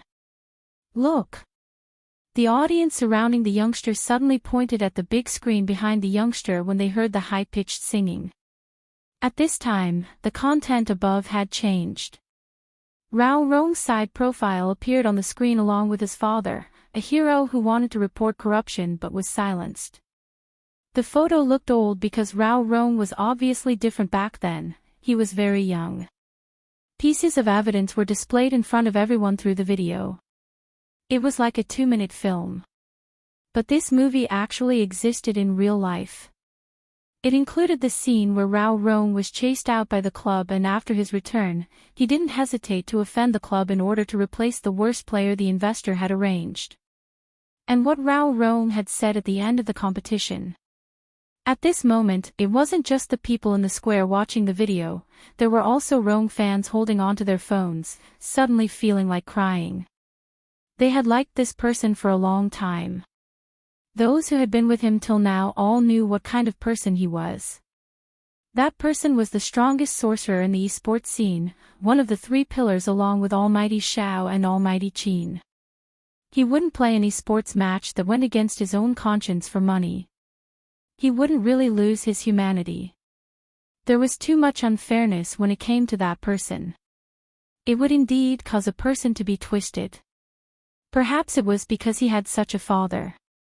That was why he could survive in the cracks. But at the same time, someone had let down his youth. At his peak, his family had been ruined and he had been in such a state for over a year. He was someone who loved esports so much. Do you still remember the youngster who had stood in front of his teammates when he first debuted, wearing his uniform and smiling? That scene had been in the past for too long. For a long time, why didn't they see the almost extinguished light in that person's eyes when he appeared again? What exactly did he go through to become the complete opposite of what he had been in the past? He had been maliciously suspected, expelled by the club, betrayed by his teammates and robbed of his glory. However, even so, in the end, he hadn't done anything that went against his conscience. He had wanted to redress his father's grievances, going against the organization, but he hadn't executed the organization's orders. It was because he had told himself that he would only punish those who deserved to be punished and not the innocent. In the face of some pointed evidence, he couldn't deny it, because if he did, his father would be wronged for life. When everyone saw the final scene, not only the ordinary people, but even the members of the key case investigation unit who were still on duty stopped in their tracks, their eyes red. Rao Rong's father had brought them along. President Qin. Not far from the commercial square, a Land Rover was still queuing up to enter the parking lot. The driver looked at the screen in the distance and couldn't help but turn to look at his young master. Qin Mo's eyes were also on the words on the screen and the old photos. Then, he pushed open the car door, held the metal bar in front of him with one hand, and jumped over. His black trench coat drew an arc in the wind. The driver opened his mouth but didn't know what to say. After all, the young master's appearance just now was really handsome, very different from his usual self. Just as everyone was looking up at the big screen, Qin Mo walked into the crowd, holding his phone as he dialed Director Huang's number. There's no need to search inside, Z is outside. Director Huang, who had already entered the mall, was confused. Outside? How do you type on a computer outside? You have to ask Z, Qin Mo replied faintly. Qin Mo's voice was calm. The view isn't as good in the mall as it is outside. Also, we can see the police's movements from here. Get our men out and move quickly because Z is already wrapping things up. Director Huang widened his eyes. Wrapping things up? The video on the screen is still playing, how can it be wrapping things up? Z's network attack can be delayed. Qin Mo walked through the crowd, his eyes sweeping past the people that walked past him. Then, he headed towards the fountain. You can ask Smith about this. Director Huang pressed his throbbing head. Smith has already gone crazy. Is that so? Z slapped him in the face. This method is indeed maddening, the higher-ups should have taken action. Do you still have Rao Rong's father's file? I want to take a look. Qin Mo's gaze was as deep as the night, walking as though he was searching for someone. Director Huang fell into a rare silence. It's a little difficult, it has been more than a year and it will take some effort to present some evidence. But for his case, the difficulty lies in the fact that the person in charge of his sentence and the file management has already retired. Some of the information has also been lost, making it difficult to reconstruct the situation. Which means someone has tampered with the file. Qin Mo's voice sank. Then check who he wanted to report back then. The information has been lost and there must be an internal problem. At this point, Director Huang understood that the person they were looking for was most likely someone with a high position and authority. As for how high this person's authority was, Director Huang glanced up at the screen. To be able to bury a grievance for such a long time without even seeing the light of day, it had to be someone in charge. Director Huang's heart couldn't help but tremble. If it wasn't for Z's video, the grievance would never have been known. Z, the evil hacker, had chosen to use such a method to make a comeback. Was it to let everyone know the truth? Director Huang's body trembled. When he looked at the screen, his expression changed. This was Z's intention. In that moment, Director Huang seemed to understand why Qin Mo had never believed Z was the culprit from the start. Even if their modus operandi was very similar, even the way they acted was 90% similar. But in terms of intention, it was worlds apart. Z was using a hacker's method to do the same thing. To cry out for justice. To let the truth be known and to return justice to the victim. Even so, Director Huang didn't believe their path was the same. Because they had to consider more. That was right, someone like Z would become the ideal hero in everyone's heart. But to maintain peace, they had to rely on the strict policemen who were constantly on the move and didn't even have time to eat when they were busy. Against Z. Even Director Huang felt that it was a pity. But he still had to say that people with different beliefs couldn't make plans together. In the past, Qin Mo had deviated when it came to Z. Therefore, this sentence could not be more suitable to be used on these two people. Among all the criminals, Z was the only one who could earn Qin Mo's praise, no one else. But a criminal was a criminal after all. He believed that Qin Mo had a balance in his heart. And now, Z had appeared again. Even he didn't know how Qin Mo would deal with it. Outside the plaza, the crowd was surging. The video on the screen was still playing. Qin Mo suddenly paused, the corners of his eyes arching. Where was the singing coming from? He furrowed his brows for a moment, then followed the sound and quickly walked over. At this moment, the singing stopped. Qin Mo's eyes dimmed in that instant. At this moment, the youngster in the middle of the plaza removed her guitar from her neck, placing it behind her back. Bojio's actions were natural, just like a singer by the side of the street, packing her belongings and heading home after encountering trouble. She bent her long legs, closing the laptop on the ground. The speed was still running. There was a minute delay. To Bojio, a minute was enough. She turned, but didn't go to the motorcycle parked at the parking lot. Because she knew that if she rode the motorcycle now, it would be a signal to the police that she was there. She carried the guitar and walked into the crowd. Bojio was still wearing a black mask. Even though the police had moved from the inside to the outside of the mall, there were two policemen who brushed past her. They didn't notice that the person they were looking for had walked past them, heading towards the crowd. Bojio didn't walk quickly because most of the people around her were still immersed in the video.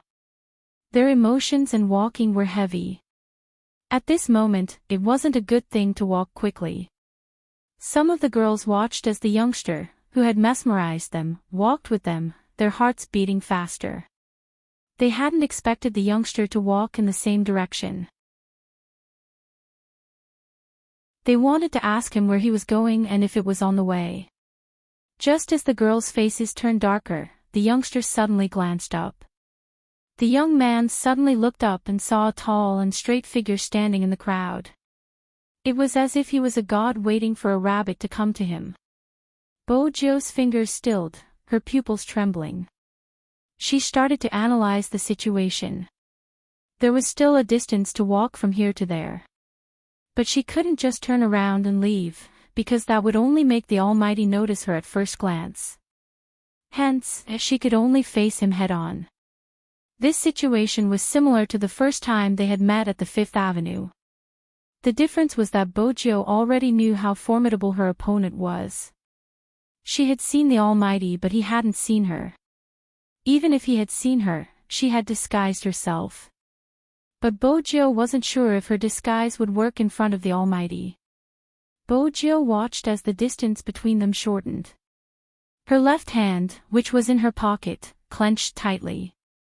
90 meters. 80 meters. 70 meters. 60 meters, Bojio counted the numbers in her mind. There were 2 times when the Almighty's gaze swept over her. Her heart didn't seem to belong to her, beating rapidly. She had to think of a way. Otherwise, it was very likely that he would be recognized.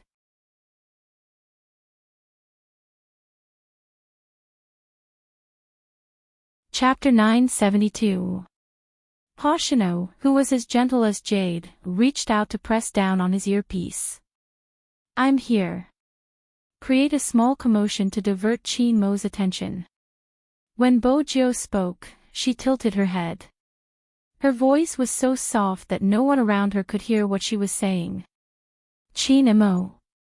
Hoshino adjusted his position, catching sight of the tall and aloof figure. His fingers paused. Okay. The moment Hoshino said okay, Bojio and Chin Mo were only 20 meters apart. If it wasn't for the person in between, it would have been 20 meters. If it wasn't for the person in between, the Almighty would have recognized her. The Almighty would have recognized her long ago. Even the ticket seller at the cinema hadn't been able to escape the Almighty's sharp observation. This time, even Bojio wasn't sure how high her chances of escaping were. But wouldn't it be more exciting this way? The youngster curled her lips into a smile. Listening to the discussion about her behind her, she suddenly paused and turned her head back. The black mask covered most of her face, but her voice was gentle and a little low. You guys seem to like the song I sang just now. The girl's heart started racing. They looked at the youngster's beautiful eyes, feeling as though they were being sucked in. What was this? She was suddenly being hit on by a pretty boy. And it was the pretty boy they had been trying to get his contact details. MH? Why aren't you speaking? Bojio tilted her body. Even her shoulders were a little low. After all, with her height, she had to lower herself if she wanted to listen to a normal girl's words. The young man's shoulders were lowered, as though he was listening to what she had to say. The scent of the young man wafted towards her, and a pair of deep eyes stared at her. He was so handsome that it made her breath quicken. Any girl would feel their heart racing when they were stared at like that. The girl who was being hit on felt a little dizzy, her cheeks flushed. I like it. I'm planning to sing at the next intersection, you can follow me if you like. The youngster's gaze was so sincere, her aura gentle and gentle. It was hard to resist. Follow, you have to follow. He's asking me out, he's definitely asking me out. The girl smiled happily. Bojo maintained their intimate position. There were still 5 meters left. At this moment, Chin Mo's gaze landed on him. Not far away, a loud and clear sound suddenly rang out. Z. Where's Z? No one knew who said it, because it came from the crowd. But it was such a sound. This attracted the attention of all the police. In addition, there was a person who was flying through the crowd. His speed was so fast that the people on the other side immediately moved. Even Chin Mo's figure shifted for a moment. But it was only for an instant. As soon as he took a step forward, he immediately retracted his leg. Those eyes were very deep. Don't go over. He spoke to Director Huang through the Bluetooth earpiece. But it was too late. Once they took action, there was no turning back. This was the norm when carrying out a mission. In addition, there were so many people in the commercial square. Even if an order was given, it would be very difficult to return to its original position.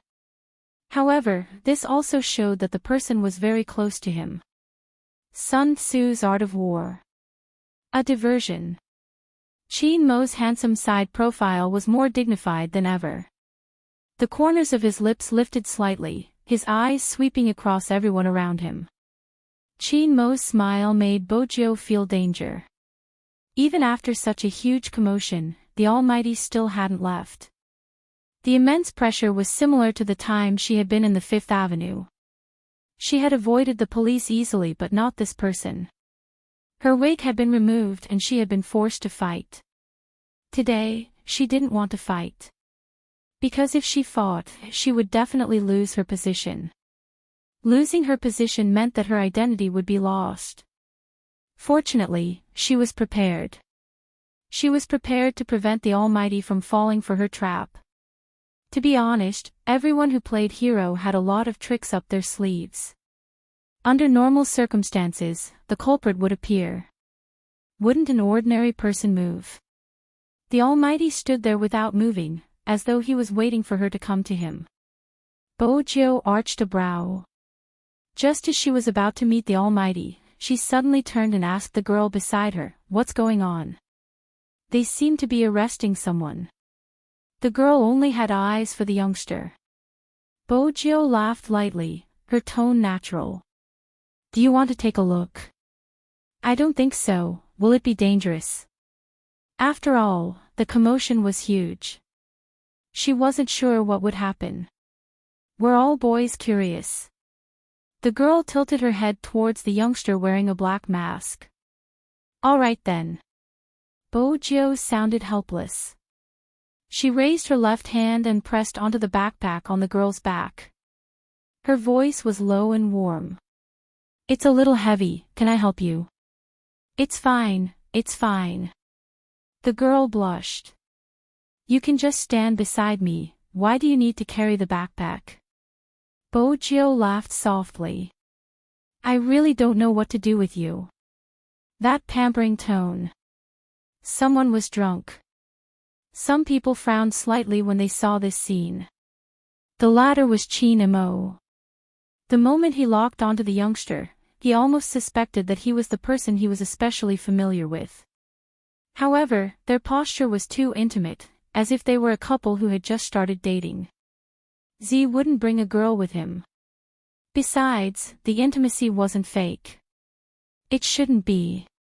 There wasn't any time for Chin Mo to confirm anything. Amidst the crowd, the couple had already walked past him. Chin Mo glanced back, suspicion still lingering in his eyes. Walking in front, Bojo could feel the Almighty's burning gaze behind her. It was as though he could see right through her. Fortunately, the girl reacted at this time. She blushed and said, "Can we always be together later?" Bojo felt as though every girl was her angel. "Let me take a look, if it's possible." It was this last interaction that caused Chin Mo to shift his gaze away from the youngster's back, towards the other person. In reality, Bojo didn't know that it was her back view that made Chin Mo even more suspicious. Fortunately, Bojo had prepared beforehand. Otherwise, it would have been difficult for her to escape this time. The girl was the key. Bojo smiled. Successfully escaping from the Almighty was a great achievement for her. The girl watched from the side and couldn't help murmuring, "He's really handsome." It was also these 4 words that were faintly floating in the air, and the message within them was captured by others. Chin Mo, who had shifted his gaze away, suddenly turned his head back. His dark eyes emitted the fiercest glint. Actually, Chin Mo wasn't the only one who noticed the problem. Even Bojo knew that there was something wrong with the 4 words. Which couple would use such a tone to compliment each other's handsomeness? *T flashed across Bojo's mind. She was 1 step faster than Chin Mo. Before the girl could react, Bojo heard the youngster apologize. He heard the young man say, "Sorry." Then, she turned around. The youngster's black bangs scattered over her forehead. Her skin, which was not covered by the mask, was fair and translucent, as though there was no color in it. Her slightly pursed lips carried a trace of stubbornness, as though someone was about to recognize her, and she felt that this game was not that fun. The next second, she was pushed out by the youngster, her words echoing, "If I had a choice, I wouldn't want him to carry you."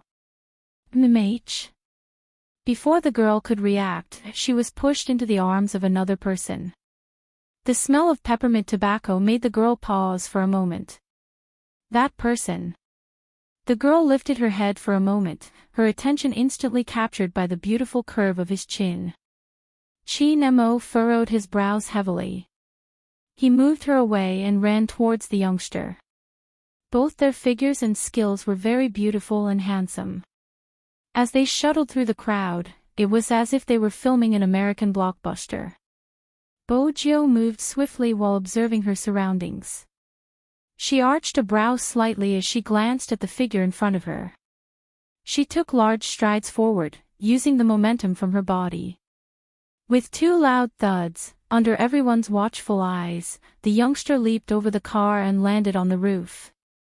*CK, he's so handsome. This can't be a movie, right? Qigong. It wasn't any Qigong, it was ninja skills. As the young master of the hacker world, if she didn't have such skills, she wouldn't be able to make a living. But even so, when those girls saw this scene, they couldn't help but exclaim in surprise. The youngster standing on the roof was extremely eye-catching. She didn't forget to toss her guitar to the side when she did this. She successfully became a stumbling block for the person chasing after her. If it had been anyone else, they might have fallen. But the person chasing after her wasn't anyone else, it was Chin Mo. With a beautiful turn, he bent his long legs slightly and heard a loud thud. The guitar was kicked into pieces in midair. Bojo heard the sound but didn't even turn her head.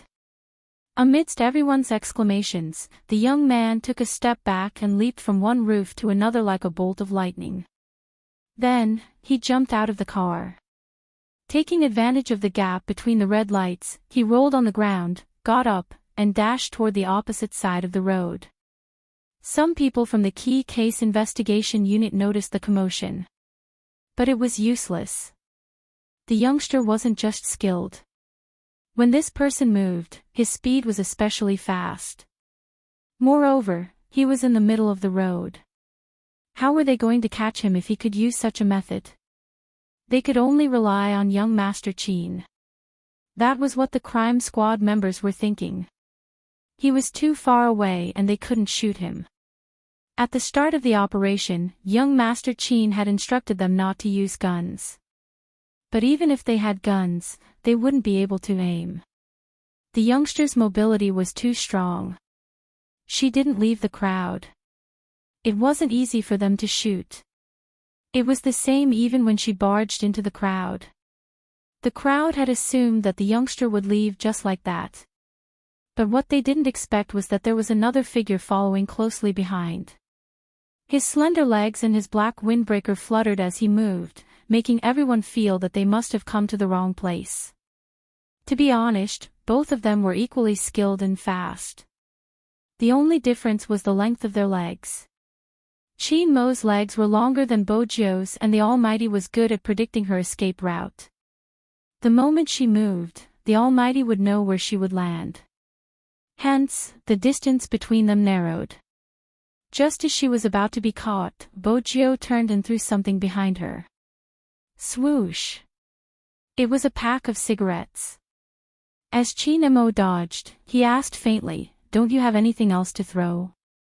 Bo Jiu didn't reply. Any turn would give the other party a chance to catch her. The Almighty's height and long legs gave him a natural advantage. Bo Jiu ran, kicking the wall beside her. Using the recoil, she sped up and flipped over the railing in front of her. Still not giving up. Qin Mo arched a brow, rushing over. He didn't need to kick the wall to catch up to the cold figure.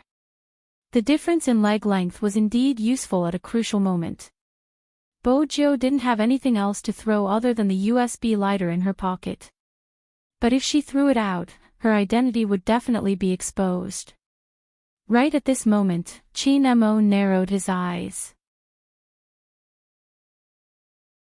He estimated the distance and reached out with his left hand, grabbing onto the youngster's shirt. Bo Jiu paused. Without hesitation, she flipped in the air, using the recoil to temporarily escape the fate of being dragged back. But that wasn't the end. Qin Mo was already close to her. This meant that she would either win or be caught. The moment she thought about it, she would be met with shock or disgust. Bo Jiu seemed to have an endless amount of energy. Her relationship with the Almighty was strained. If she was caught, everything would be over. With that thought in mind, Bo Jiu lifted her leg and kicked towards Qin Mo. The sharp wind seemed to be able to split everything in half. Qin Mo took a step back, narrowing his eyes. He reached out once more, but this time, he didn't grab her arm like he had done at the Fifth Avenue. Instead, he went for the black mask on the youngster's face. Bo Jiu jolted. She used her left hand to block, turning beautifully. Even though the mask was caught, Qin Mo couldn't see her face. But without the mask, she wouldn't be able to face the Almighty. Even if she made some adjustments, the Almighty would definitely recognize her. It was too difficult. Bo Jiu jumped again, but this time, her luck wasn't as good. In order to avoid the youngster in front of her, she tilted slightly. It was this distance that allowed Qin Mo to grab onto her shirt again.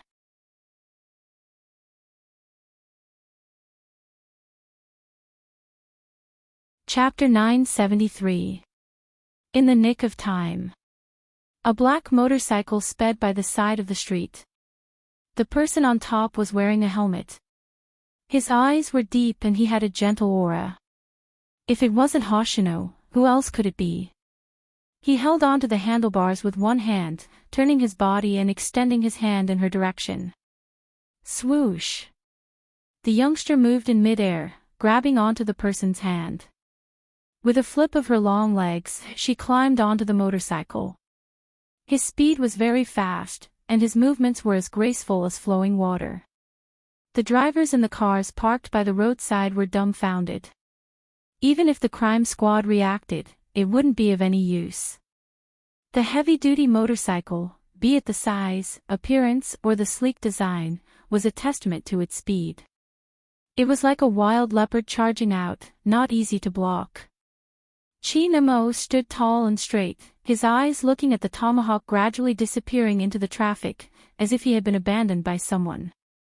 He slowly clenched the black mask in his palm, and the aura that emanated from his back was extremely cold. Director Huang stood opposite him. The moment he saw the person escaping, his breathing became heavy. When he caught sight of the black mask in Chin-mo's hands, his eyes widened. You removed Zi's mask. Did you get a good look at his face? Do you need me to contact a technician to draw out Zi's facial features based on your memory?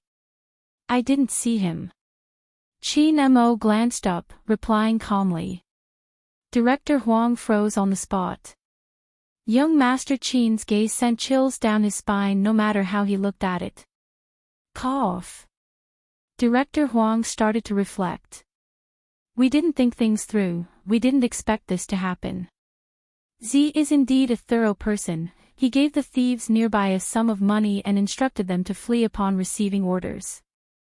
I've already questioned the one we caught. He doesn't know Z's face, he only gave a rough description of his height and clothing. The person you were chasing just now is him, the rest of the clues are pitiful. Chin-mo glanced at him. Start with the motorcycle. Director Huang was confused, they wouldn't be able to find anything from the license plate. It's a limited edition tomahawk, there aren't many in the country, check the owner. Chin-mo's voice was calm. Before Director Huang could reply, his phone rang. The call was from the higher-ups. The tone of the call was not particularly good and carried too much emotion. Have you caught him? The culprit is skilled, we have to continue the investigation. Director Huang wiped his sweat as he spoke. His tone turned stern. You should be aware of the impact of this matter. It was such a public occasion and the mall was hacked, but the crime squad couldn't do anything about it. Director Huang, isn't it time for you to reflect on the crime squad's capabilities? We need to give the people an explanation, and even more so, we need to give an explanation to those who have been affected by this incident. Director Huang paused before replying, I understand. I don't need to say anything else. Even if what Z did wasn't a heinous crime, there are some problems that need to be solved in a proper way. What would the public say if a hacker found out about the unjust case from years ago and the police knew nothing about it? What will the higher-ups think? Director Huang inhaled deeply. Secretary Liang, I understand what you're trying to say. I don't really care about what the higher-ups think, but there are some unjust cases that should be uncovered by our own people, otherwise, it would be too much of a slap in the face. Secretary Liang frowned, but before he could speak, Director Huang added, there are still some loose ends to be done. Director Huang added, there are still some loose ends to be done. I don't think the most important thing now is to find Z. Instead, we should help an old comrade reverse the verdict and give his son an explanation. If it's really as the video says, that Rao Rong hasn't been able to seek redress for the past year, there must be an internal problem. Secretary Liang paused for a moment before saying, I agree with you on this point. I still have a meeting to attend, and it will be about today's incident. So, old Huang, any evidence on your side is especially important. I've already submitted a proposal to deal with this organization. We will work with the United Nations Interpol, and the military will also send people over. They should be in Jiang City by now, and they will work together with the Key Case Investigation Unit. That's all for now. Director Huang listened to the other end of the call. He glanced over at the commercial plaza, the screen had switched back to the advertisement. It was as though the video hadn't existed. But it wasn't non-existent. The video had already spread online. With such a huge influence, it meant that Rao Rong's father's case had to be retried. And this time, no one dared to obstruct the retrial. With that in mind, Director Huang felt comforted. He finally understood what it meant to borrow the power of the masses. With the supervision of the masses, some matters would be sped up. But at the same time, he had witnessed Zi's true terror. Fortunately, she had only exposed the truth and hadn't used her power for anything else. But did she come to China because someone had impersonated her? Director Huang couldn't help but ask Qin Mo. Qin Mo retracted his gaze, stuffed his left hand that was holding the black mask into his pocket, his voice indifferent. Perhaps. What did he mean by perhaps? Director Huang wanted to continue, but Qin Mo boarded the Land Rover. Qin Mo boarded the Land Rover parked by the roadside. Before he closed the door, he added, "The outcome of Rao Rong's father's case is crucial. Rao Rong will only tell the crime squad after finding the person who framed his father." Director Huang frowned. Shouldn't he cooperate with the investigation now? He won't. Qin Mo glanced at Director Huang, his expression calm. Because he doesn't trust the police. Director Huang shook his head. How did he become like this? After being hurt so many times, a person has to change. Qin Mo arched a brow, as though he was stating a fact. Around that year, he believed but realized he was hurt even more. If it wasn't out of hatred, no one would be foolish enough to get involved with a criminal. Director Huang clenched his teeth. This matter was more troublesome than he had expected. If they didn't investigate further, Rao Rong would probably hate them even more. It wasn't going to be easy. There's one more thing. Qin Mo glanced up, a glint lingering in his eyes. There are some things he didn't say because he wanted to say it during the trial. He was worried that if he said it now, the person who framed his father would have a way to avoid it. You should think about who in the internal department would have that ability. Director Huang froze. He had thought about the conditions Qin Mo had mentioned. It seemed like it was time to take this issue seriously. The Land Rover drove off. The chauffeur sat in the front and wanted to drive straight back to the courtyard. But he heard his young master's voice from behind. Turn left. Turn left. Where was he going? The chauffeur didn't dare to ask. Qin Mo sat in the back seat, glancing at the black mask in his hands. He whipped out his phone and dialed a number. Chen Xiaodong heard the sound in the living room and immediately picked up the phone. Hello, Fu family.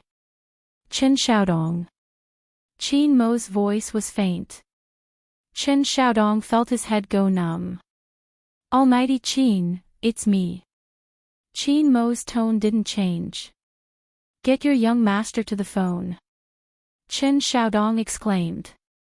My young master isn't home, he moved to the school. Young Master Qin, why don't you call him? School. Inexplicably, Qin Mo felt as though he had heard wrongly. However, his smart judgment told him that he hadn't heard wrongly. His voice suddenly turned cold. Which school? Chen Xiaodong thought it couldn't be. What kind of world was Almighty Qin living in? He didn't even know about school. He moved to the male dormitory and only comes back on Saturdays. It would have been better if Chen Xiaodong hadn't explained. Qin Mo wouldn't have such a strong image. The moment he explained, his gaze deepened. He tightened the mask in his hands and knocked on the car door. The sound didn't just startle the chauffeur, it also confused Chen Xiaodong. What was going on? The chauffeur sat in the front, watching his young master's cold and handsome face. Someone was going to be in trouble today. Indeed, someone was going to be in trouble. Fan Jia had never expected things to turn out this way. Z, the person who should have died a long time ago. How could she ruin her plans to such an extent? She had to make preparations to retreat. But she wasn't willing to leave just like that. Perhaps, there was another way. Fan Jia narrowed her eyes, trying to maximize the benefits she and her partner could get. As long as someone warned Rao Rong, he wouldn't say anything. Come to think of it, even if she didn't warn him, with Rao Rong's intelligence, he wouldn't go all out. Rao Rong didn't know who killed his father. She was the only one in the know. If she exposed it, it would be a secret forever. There was no information, no files, even the judge had retired. The case had been in the past for so long, it wasn't easy to investigate. Besides, a truly powerful person wouldn't kill someone personally. Of course, they would do it from a higher position. Unless there was a thorough investigation, it wouldn't be easy to find out who the culprit was. Rao Rong was well aware of this matter. Before the culprit surfaced, he wouldn't say much. Besides, even if Rao Rong leaked her information, it wouldn't be the same. She wasn't the same as when she had met him. It was just that she had lost some information. However, some information was indeed fatal to her. Hence, she had to make some preparations. Fan Jia clenched her fists. The main point was the information released by the person who was supposed to be dead. How did he know which school she was in, and how did he manage to deduce her current identity? Her brother was right. If she wanted to get what she wanted, she had to get rid of Z first. Previously, she had used Qin Mo. Even though it hadn't been successful, it had been effective. But this time, since Qin Mo had lost a portion of his memory, didn't that mean that the chances of success would be much higher? Besides, those people didn't want Qin Mo to have any contact with Z. Everyone hoped that he could think rationally and without any emotions, right? In reality, Fan Jia still couldn't understand why he treated Z differently. However, this difference made her want him even more. Fan Jia. Fan Jia. The voice beside her snapped Fan Jia back to her senses. What is it? We are going to meet at the school gates, do you want to come? Sure, wait for me to go get something. At times like this, she had to act as she usually did. Even though there was a temporary setback and the plan had to be delayed, it didn't mean she didn't have a chance of winning. Fan Jia pushed the door open and entered the dormitory. She dialed a number. Rao Rong has betrayed us, either the crime squad won't be able to find anything or he will shut his mouth forever. It will be easier for you to take action. The person on the other end inhaled deeply. Are you crazy? Why are you taking such a risk? Do you know how strict the investigation is? No matter how strict the investigation is, as long as there is no evidence, you won't be able to get a verdict even if you are suspected, right? Fan Jia narrowed her eyes. Besides, it was that person's idea to make Rao Rong's father disappear. With him protecting you, what are you afraid of? Do you know when he will stop protecting you? Even if you don't do anything and wait for the internal investigation, that person will have no choice but to separate from you in order to protect himself.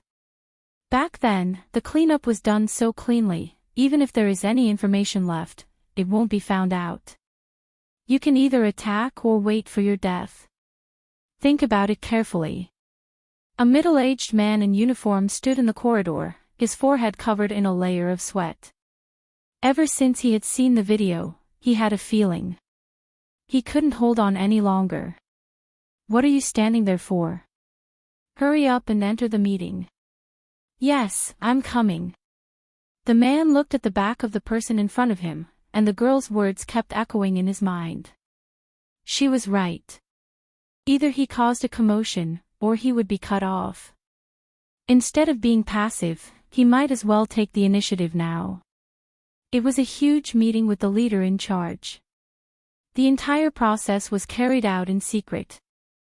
There was a change in the weather. The wind blew against the youngster's clothes, allowing her to relax slightly. She smiled. That was close. Hoshino did not comment. After all, every time the youth did something, it was to a certain extent. When was he not arrogant and bold?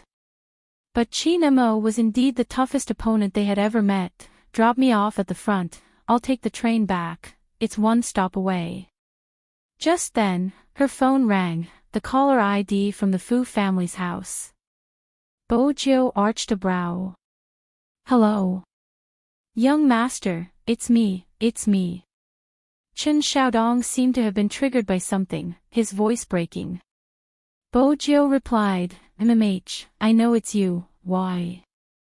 Young Master Qin called just now, he wanted you to answer the phone. I told him you weren't home, you went to stay in school, but he seemed angry, I don't know why.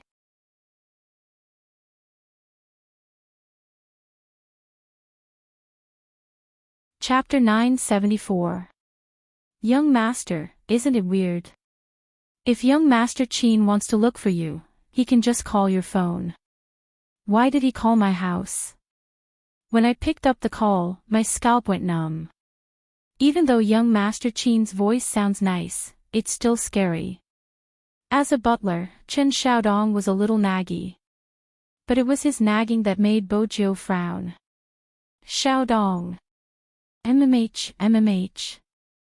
Chen Xiaodong didn't understand why his young master was calling him that. Bojo's gaze dimmed. I have something to do, I'll hang up first. If young Master Qin calls again, tell him I'm in school. That's what I said, Before Chen Xiaodong could finish his sentence, the busy tone came from the other end. Bojo flipped over. She held her backpack with one hand and pulled open her jacket with the other. She tossed it into the bin at the side. Her movements were swift. Hoshino immediately realized something. Did something happen? Qin Mo is suspecting me. Bojo paused. He suspects that I'm the one in the plaza. Hoshino's gaze stilled. Do you want to leave?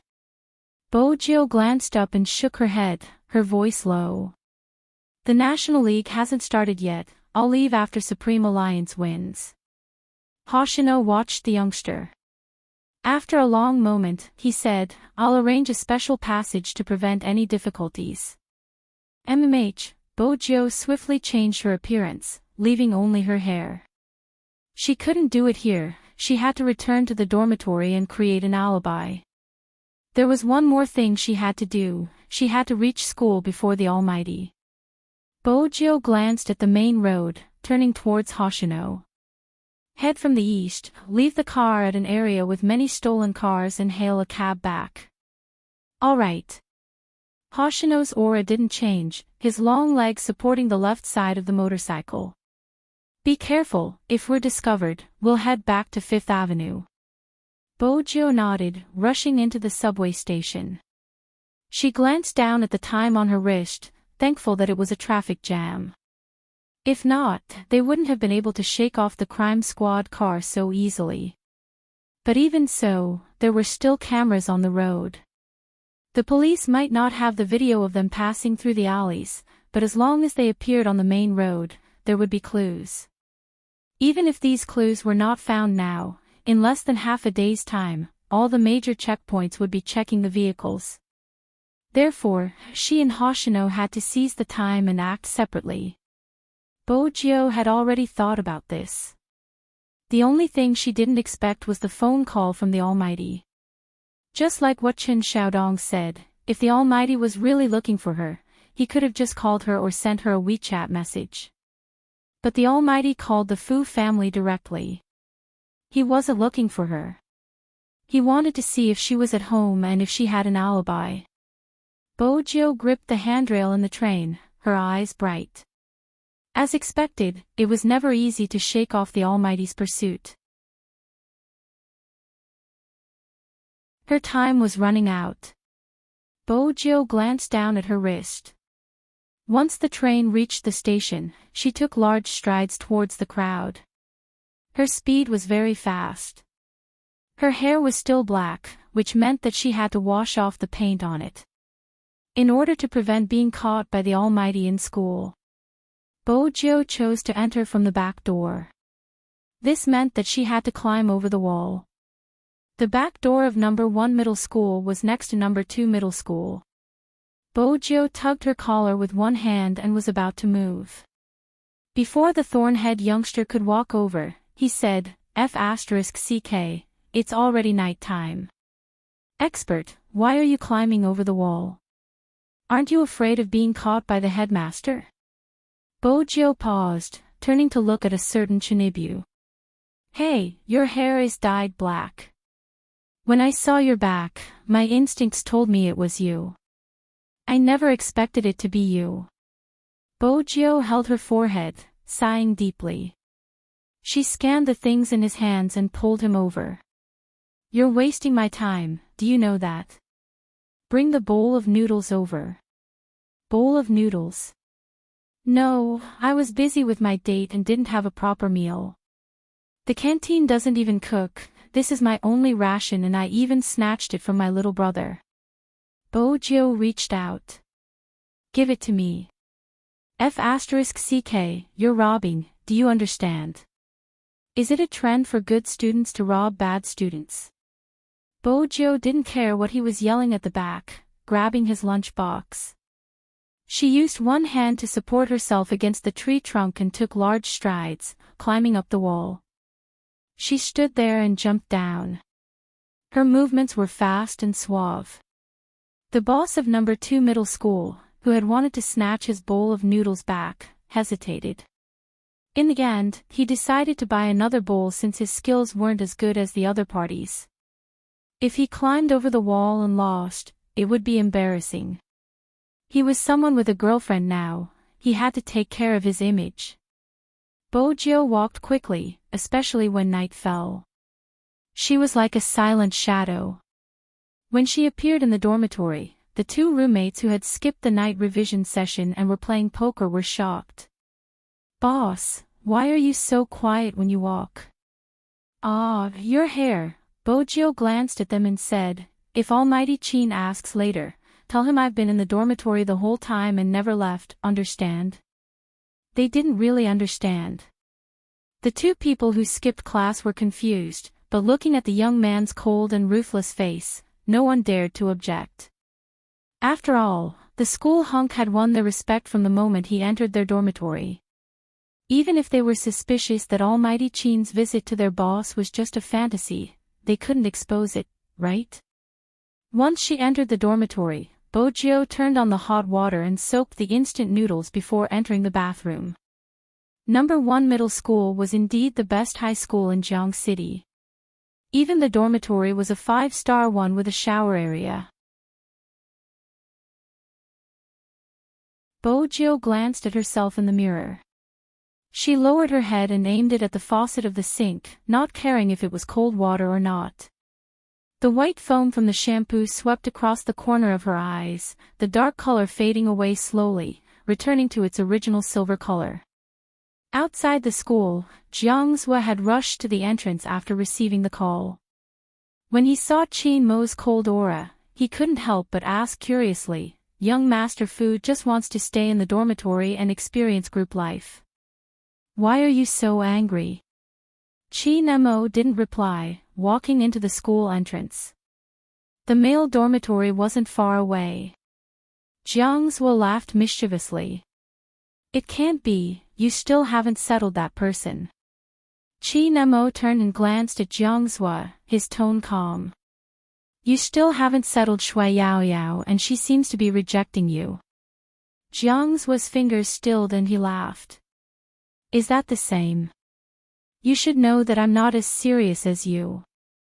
I'm not bent by a single person, but what exactly is your little spade thinking? Does he want to stay in the dormitory and study hard? It can't be. We're here, this is the dormitory, I just found it for you. Qin Mo didn't say another word as he walked in. Even though number 1 middle school's facilities were good, it was a famous school with a long history. Hence, there weren't any elevators in the dormitory, which meant they had to walk up the stairs. The moment Qin Mo walked in, he attracted many people's attention. Moreover, Jiang Zhua was following behind him. The appearance of the 2 male almighties of number 1 middle school made everyone excited. The boys' world was that simple. To them, Chin Mo was the strongest boss in the history of number 1 middle school. They could see each other usually. After all, it was rare for Chin Fong to return to the school for a visit. But for him to appear in the male dormitory, it was a miracle among miracles. There were already many people taking out their phones to take pictures. Some of Chin Mo's fans were even more passionate, shouting from behind, "Almighty Chin, you have to win the National League." Chin Mo was already on the second floor, it was hard for him to react. Jiang Zhua chuckled. "You seem more popular than before, Supreme Alliance is really popular. How does it feel to be liked by so many boys?" "I don't feel anything." Chin Mo glanced at him, gesturing for him to shut up. "Wait for me downstairs, I have something to discuss with that guy." Jiang Zhua arched a brow, smiling. "You need someone to guard the door." "I'll guard the door for you and help you clear the area." "Up to you." Chin Mo went up to the third floor and saw a group of half-naked high school students. They were holding a wash basin, baggy pants and a double trolley board. They were probably washing their clothes in the study room. Chin Mo frowned at their attire because one of them was running around in his underwear. Chin Mo's gaze turned colder at the thought of a certain someone living in such an environment. However, whether that guy really lived here or if it was just a disguise was yet to be verified. Along the way, they stepped on the rubbish on the ground, the smell spreading was definitely not pleasant. Jiang Zhua's faint smile finally broke, he reached out to press his nose and mouth. As for the boys on both sides of the corridor, when they saw the two of them, they seemed to be petrified and just stood there in a daze. There was only one thought in their minds. F***ck, why did Almighty Chin come to such a state? The one in his underwear was afraid of hurting Almighty Chin's eyes, so he hid behind the wall, covering his lower body with both hands, wishing that he was transparent. Humans were like this. If a bunch of guys were shirtless and didn't wear pants, no one would think much of it. But suddenly, an extremely clean person came in, and that person was the idol of their male god, so their faces were a little hot. Four-Eyed, who was standing at the door with his lunchbox in hand, was also blushing. Who could explain to him what was going on? Why did Almighty Chin stop in front of their dormitory, stuffing one hand into his pocket and arching a brow at him? Even though he didn't want to admit it, as a man, their heights weren't just a little different. "Knock on the door." Chin Mo's voice had always been calm, but it always had a natural aura that made people who heard it want to execute it uncontrollably. Four-Eyed turned and knocked on the door silently. Honestly, no one in the dormitory could hear him knocking on the door. Four-Eyed felt that young Master Chin's presence made it harder for him to enter the room. Usually, he would just kick the door open. That was the correct way to enter the dormitory. He was so refined, but he really didn't. Jiang Zhua could ease the atmosphere. "Isn't it night self-study session? There are many people back. It hasn't been very strict recently. Boys, after all." Four-Eyed chuckled, his eyes drifting over to Almighty Chin's cold and indifferent side profile. Someone should have opened the door. It was fine if he skipped class, but didn't he know how to come out and get his food? Since Chin Mo and Jiang Zhua were standing there at the same time, room 419 became the focus of attention in the corridor. They had a premonition that the dormitory was going to be popular. First, the school hunk moved in, and now, young Master Chin.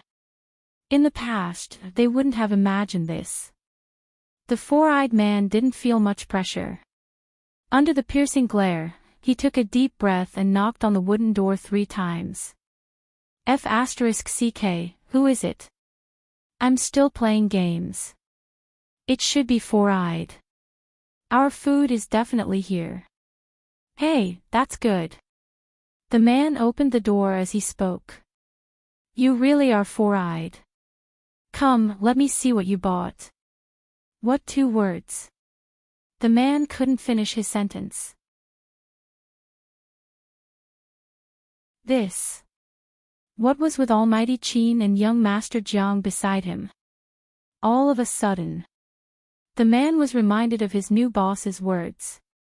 He turned his head and opened his mouth. He wanted to ask his new boss to come out of the bathroom, but unexpectedly, the youngster was already sitting in front of the wooden table. His hair seemed to have just been washed as it was still dripping water. His back was facing him, his head lowered as he fiddled with a bowl of instant noodles, seemingly waiting for it to be cooked. When did the new boss come out? Wasn't he a little too fast when he opened the door? Qi Nemo glanced up at the man who was petrified in front of him. He reached out to push him away and walked in. The man who was coming down from the top bunk almost tripped and fell when he saw this scene. When the man at the door snapped back to his senses, he called out anxiously, "Boss." When she had heard the knocking, Bojiu had already guessed that it was the Almighty. She arched a brow and turned back with the plastic fork that came with the bowl of noodles. The Almighty was standing at the messy entrance of the dormitory. He was dressed in a trench coat, his long legs tall and straight. His elegance and cleanliness were a stark contrast to the surroundings. No matter what, she felt a little guilty.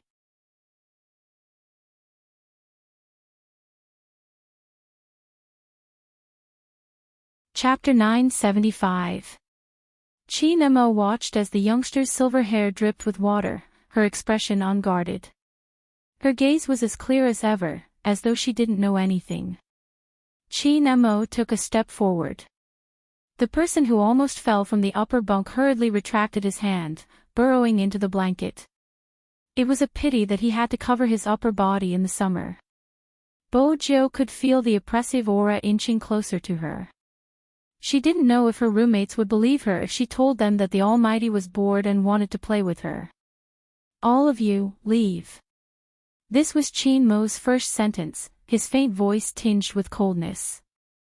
Although it was only 6 words, it made the backs of the other 3 people in the dormitory stiffen. They looked at each other, quickly packed up their things, and stood in the safe area. The so-called safe zone was the place beside Jiang Zhua, who had a faint smile on his face. "It seems like we've disturbed them." Jiang Zhua patted one of their shoulders. "Let's have a smoke outside." The person nodded. What else could they do? They couldn't defeat young Master Qin. Besides, young Master Qin looked like he wanted revenge. It wasn't because they didn't have a collective sense of honor. It wasn't because they didn't want to stand on their new boss's side. Even if they were to make a move, they would just be adding to young Master Qin's side. Wait a minute. Qi Nemo turned, his gaze sweeping over the 3 of them. She has been here the entire time, she hasn't left. Ah. Bojiu heard the exclamation, her heart sinking. Fortunately, Four Eyes was more reliable. He pushed his spectacles up and tried to remain calm. No, she has. Boss even showed his face in class and bought a bowl of instant noodles. Bojiu smiled faintly. This was the perfect excuse. As expected, those who were well-educated were better at lying. As expected of the weirdest student in their dormitory. Qi Nemo glanced at Four Eyes, his gaze shifting towards the other 2. That fleeting gaze made him chuckle coldly. Is that so? Yes, Almighty Qin, you don't know how hard it is to persevere at night. The thorn had finally regained his sense of existence. But it was obvious that based on Bojiu's understanding of the Almighty, he didn't believe her. She hadn't left. Fortunately, she wasn't tricked by her teammate. Done. Jiang Zhua reached out and pulled the door handle over. He said meaningfully, "You two have a good chat. It doesn't matter how long it takes. Just keep the commotion down. I'll be guarding the door." Bojiu watched Jiang Zhua smile, which made him look like a pimp. After closing the door, the other 3 finally heaved a sigh of relief. When young Master Qin caught them and asked them questions, their hearts were in their throats. But Boss was amazing. How did he know what young Master Qin would ask them? Needless to say, their acting just now was top-notch. After admiring themselves, the three of them couldn't help but be curious. They asked Jiang Zhua, "Young Master Jiang, what happened between young Master Qin and our boss? Did you have a conflict?" Jiang Zhua leaned against the door, his head tilted as he lit a cigarette. He held it between his fingers and smiled. How can it be a conflict? They are discussing matters regarding tomorrow's competition, so we can't disturb them, understand? As for how to negotiate, that would depend on Qin Mo. Honestly, Jiang Zhuo rarely saw Qin Mo like today. It was rare to see him exuding such a cold aura from the inside out. Hopefully, everything was fine. Jiang Zhuo flicked the cigarette ash in his hand, glancing at the messy tunnel. He felt that it was better to remind Qin Mo to hurry up. If he stayed in such an environment, he would smell. But Qin Mo wasn't going to check his messages. He allowed his phone to vibrate as he stuffed a hand into his pocket. He stood in front of Bojo, looking down at her with an indifferent gaze. He didn't say a word, his gaze sending goosebumps down Bojo's back. Bojo's lashes fluttered. Qin Mo reached out, touching the bowl of noodles on the table. It was warm, proving that there was indeed water inside. Bojo glanced up, watching the fair hand in front of her, each nail trimmed neatly. But that didn't mean he was harmless. His actions proved that the Almighty was suspicious of her. For 19, did you move in because of the dorm name? Qin Mo asked coldly. Bojo stilled. I didn't notice the dorm number. Is that so? Qin Mo watched the youngster's face. Bojo revealed her tiger teeth, smiling faintly. I'm a righteous person, I wouldn't think in that direction. Including seeing so many naked men walking around. Qin Mo's gaze darkened. Bojo felt that she had to save herself at this moment. She caressed her nose. After seeing you, these people are like a pile of bones, I'm not interested. Qin Mo paused. Be more serious. I am. Bojo laughed. Brother Mo, you aren't angry with me, right? Qin Mo watched her, his gaze deep and unreadable. I can stop being angry, sing me a song. Bojo smiled. Sure, what song do you want to hear?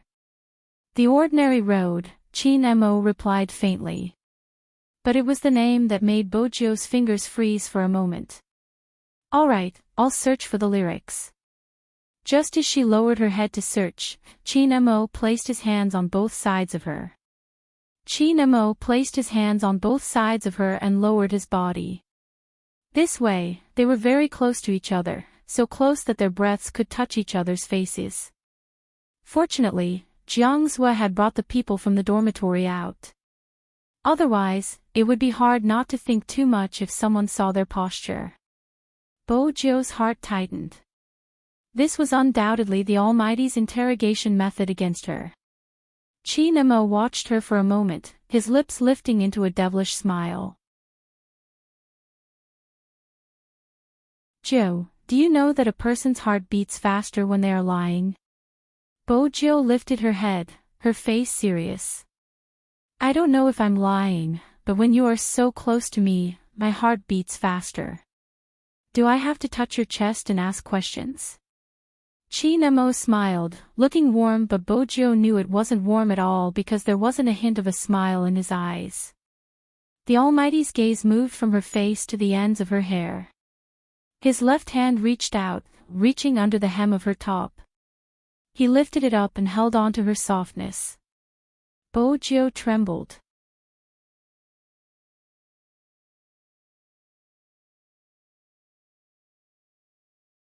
Chapter 976. That's the inconvenience of staying in the male dormitory.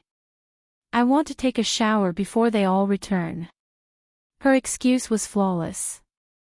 Qin Mo laughed again. He leaned against her, and there seemed to be a coldness at the corner of his mouth. Bojo couldn't help but shrink back due to the strength of his fingers. However, Chin Mo was faster than her. He held the back of her head and watched as the water dripped from the youngster's silver hair landed on her delicate and fair collarbone. Chin Mo's eyes deepened and he retracted his hand.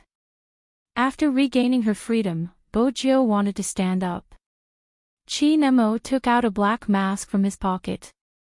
He looked at her and asked slowly, "Do you recognize this?" Bojo didn't have time to reply. Chin Mo had already placed the mask on her face. Bojo's heart trembled. She tried her best to look natural. Bojo knew where the mask had come from. It was the one that had been removed by the Almighty during their fight. The black mask accentuated the youth's beautiful eyes, making them look as bright as stars. Chin Mo watched the familiar brows peeking through the black mask, his gaze deepening. His fingers caressed the edge of Bojo's mask, lowering his body. "You really look alike." Bojo didn't dodge. "What does it look like?" "Like Z." The moment he said that, her back stiffened. It wasn't because of the Almighty's words, but because of the sudden kiss. Through the mask, he landed a kiss on her lips. Through the black cotton, his breath was filled with a faint scent. That kind of kiss could easily make one's heart palpitate. It was as if all the fragments of his brain had been sucked out. He couldn't think about anything else. "It's you, right?" A cool breath hit her ear. His handsome face vaguely carried a hint of bewitchment. "The person at the commercial square today." That sentence jolted her back to her senses. She didn't deny it directly, instead, she asked with a pair of confused eyes, "What commercial plaza?" Chin Mo narrowed his eyes. He stared at the face in front of him that always made him lose his rationality. His thoughts drifted. Wasn't it her? "Brother Mo, why aren't you saying anything?" Bojo seized the chance, asking, "What commercial plaza?" "It's nothing." Chin Mo was wearing a trench coat. His black hair was a little messy. Coupled with his face, he looked indescribably sexy. Then, he reached out and took off his trench coat, placing it over someone's head. Bojo paused. "Brother Mo, don't tell me you still don't want to see my face." Who knew that as soon as she finished her sentence? His whole body was lifted up by someone. His lower abdomen was pressed against his shoulder, and his head was hanging down. It was not a comfortable position. Bojo was about to move when she heard his cold voice. "Do you want the whole school to know how I carried you out?" Bojo quietened down. After all, if word of this got out, she would be the one who would be embarrassed. Just thinking about it made the rumors terrifying. For example, when she chased after the Almighty couldn't stand it anymore and planned to dispose of her like a pile of trash. If she attached a photo to prove the truth, then she would really become famous in the school. She was still a boy. Which school hunk would be carried out like this? Hence, a wise man submits to circumstances. It was better for her to be quiet. The other people in room 419 were still asking Jiang Zuo about young Master Qin when the door in front of them opened. Chin Mo walked out with a pile of people on his shoulder. The guys from room 419 glanced at each other. They didn't need to think to know who young Master Qin was carrying. It couldn't be anyone other than the school hunk. However, in their minds, their boss was already extremely skilled. How good was young Master Qin at fighting? How could he defeat their boss in just a few minutes? Moreover, he even wanted to take him away. Chin Mo seemed to have noticed their gazes. He tilted his head, his eyes meeting theirs. "What is it?" "Nothing, nothing." One of them immediately stepped aside. Even though Bojo couldn't see her surroundings since her face was covered, she could hear their deep breaths and their voices. She knew what was going on. There must be a lot of people watching her. In the past, Bojo felt that the Almighty's habit of covering her with his jacket wasn't desirable. Now, Bojo grabbed onto the trench coat, afraid it would fall off. Jiangsu chuckled playfully. He turned to Qin Mo, "You're really something. That works too." Qin Mo didn't reply. He carried a certain someone on his shoulder and walked out of the male dormitory under the watchful eyes of the guys. Then he stuffed Bojo into the back seat of the Land Rover. Jiangsu, who had been following behind him, seemed to have noticed something. His gaze landed on the figure that was smiling lightly at the boy. Suddenly, he narrowed his eyes, his tone still sounding like a playboy. "Leave first, I have something on. I won't disturb you from teaching your little spade a lesson." Bojo listened to Jiangsu's gloating tone. Her situation wasn't as good as it seemed. From the looks of it, the Almighty's suspicions towards her hadn't been dispelled. Moreover, she was staying in the male dormitory. The Almighty didn't seem happy from his tone just now. As expected. The moment the Almighty came over, he carried her and placed her on his long legs. His voice was slow and deep. "Don't worry, I won't touch you now. I'll deal with you when we get home." Bojo replied. "Brother Mo, you should touch me now. The driver is here." Qin Mo sniffed the scent of the youngster's hair. Everything seemed right. When there's no one around, it was too obvious what the Almighty was trying to say. Bojo felt that the interrogation would be more intense than the one in the male dormitory. Why did the Almighty have his eyes on her? She had tried to cover up every single detail. Moreover, the Almighty's suspicions had reached an unbridled stage. He called Fatty right in front of her. "Help me check the surveillance cameras in number 1 middle school. See if anyone climbed over the wall today. No, you don't have to look for any suspicious people. Just look for Little Spade's video." Bojo replied sincerely, "Brother Mo, I don't always climb over the wall. I still use the main entrance." Qin Mo ignored her interruption and continued to order. "Send me a copy of the surveillance footage from the classroom, between 7 and 8. See if Little Spade is around."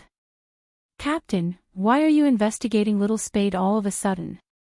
Bojo was about to reply when Qin Mo's voice rang out again. Qin Mo's voice rose again. "She always skips classes. She's so disobedient," Fatty replied before hanging up.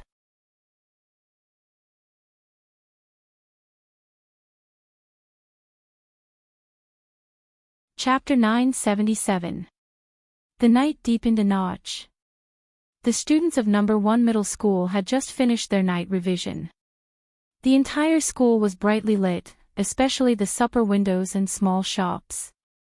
There were many people queuing up. As the weather got warmer, there were more people buying ice water and Coke. Compared to when they first entered number 1 middle school, all the students were freed. The long forest was filled with people walking, and there were also some girls discussing topics and where to shop on Sunday. Shui Yaoyao had wanted to use this time to play a few games at the internet cafe. Practicing her hand speed had become a habit of hers. She hadn't expected to be stopped by a boy she usually chatted with. The boy was from the next class. He stood tall and handsome in front of Shui Yaoyao, holding a basketball in his hand. He was the type of handsome boy with a good personality. When he smiled, his canine teeth would be revealed, adding to his good looks. This type of boy was well liked in school. Hence, Shui Yaoyao hadn't expected him to stop her. Behind him were two of his best friends. "We have a game later, do you want to watch?" the boy asked. Shui Yaoyao was still holding her book, smiling as she rejected him. The boy smiled. "Forget it, I'll change the question.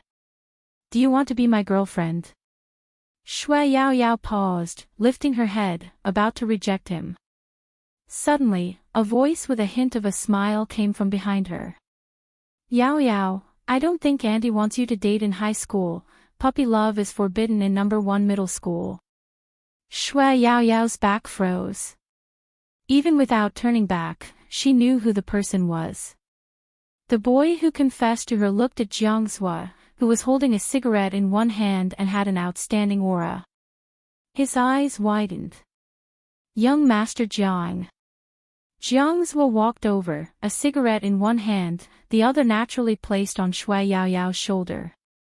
He whispered into her ear, "Why don't you tell your classmates that you can't date for the next 3 years? Mmh.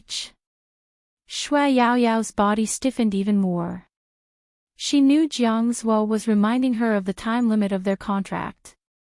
She couldn't have a boyfriend for the next 3 years, that was the condition they had agreed on from the start. The boy didn't know what was going on. He really thought that she was more sensitive in high school and had to wait until after her sophomore year. His eyes dimmed. Shui Yao Yao looked at him. This was the first time someone had confessed to her. In the past, she had never been discovered by anyone, so why would anyone confess to her? Shui Yao Yao looked up and said, "Sorry," the boy interrupted her with a smile. "It's okay. You want to go to C University, right? I'll apply for that school too." This time, Shui Yao Yao was really stunned. When she said these words, it was a long time ago. At that time, she hadn't slimmed down and hadn't become an official Supreme Alliance member. She had just returned to school. "How did you know?" The boy looked at Shui Yao Yao, his gaze deep. "The first time I noticed you, you were helping your brother pack his bag. I always felt that you were very gentle. After that, I unknowingly wanted to know more about you, so I asked around." Shui Yao Yao was shocked. She never thought that someone would notice her at that time. Moreover, this person had always been a topic of discussion among girls. The boy noticed Shui Yao Yao's gaze and smiled again, his face a little red. "You probably don't remember, but there was one time when I hurt my leg while playing basketball. I was sitting at the railing and you happened to pass me a band-aid. You even helped me wash my wound with water. At that time, I wanted to tell you that I really like you, Shui Yao Yao, I really like you." Shui Yao Yao's eyes trembled slightly. She looked into the boy's clear eyes. She wasn't like what he thought, he deserved a better girl. At least not someone like her who had already signed a contract with someone else. Jiang Zhua stood beside Shui Yao Yao. He looked at the person's side profile, his fingers subconsciously tightened. The frustration in his chest intensified with Shui Yao Yao's reaction, as though he was really about to lose something. He pulled Shui Yao Yao's wrist over, his smile devilish. "She won't go to C University, she will only come to a university. And I forgot to tell you, actually, we are in a relationship like yours." With that, Jiang Zhua pulled Shui Yao Yao into his arms, followed by a kiss, even though it was just a light peck. But at that moment, the boy was already frozen on the spot. Looking at this scene, his throat felt like it was blocked by something, and it was a little sour and uncomfortable. Jiang Zhua didn't give him a chance to speak, his fingers holding Shui Yao Yao's wrist as he strode out of the school. Along the way, many people turned back to look at them. "Is that young Master Jiang?" "Yes, it really is." "Why is young Master Jiang here? Did he come back with young Master Qin to give a speech as an outstanding graduate? When did that happen? Young Master Jiang doesn't come here often. Isn't the person he's holding Shui Yao Yao's hand? Didn't Shui Yao Yao do all sorts of shameless things to chase after young Master Jiang, making him annoyed? Why is it now? You still don't know." "Know what?" "Shui Yao Yao's mother married into the Jiang family. Young Master Jiang is probably here to bring her home. Stop spreading rumors." Although Shui Yao Yao really liked young Master Jiang, she never did anything. It's just that her diary seemed to have been leaked by someone. Everyone has one or two crushes. If you continue spreading rumors, it'll be too much. I'm relieved to hear that. Even though I don't hate Shui Yaoyao, she shouldn't have chased after young Master Jiang. The difference between them is too big. Shui Yaoyao listened to the discussions, but she didn't seem to feel much. It was probably because she had heard it for too long and was used to the difference between them.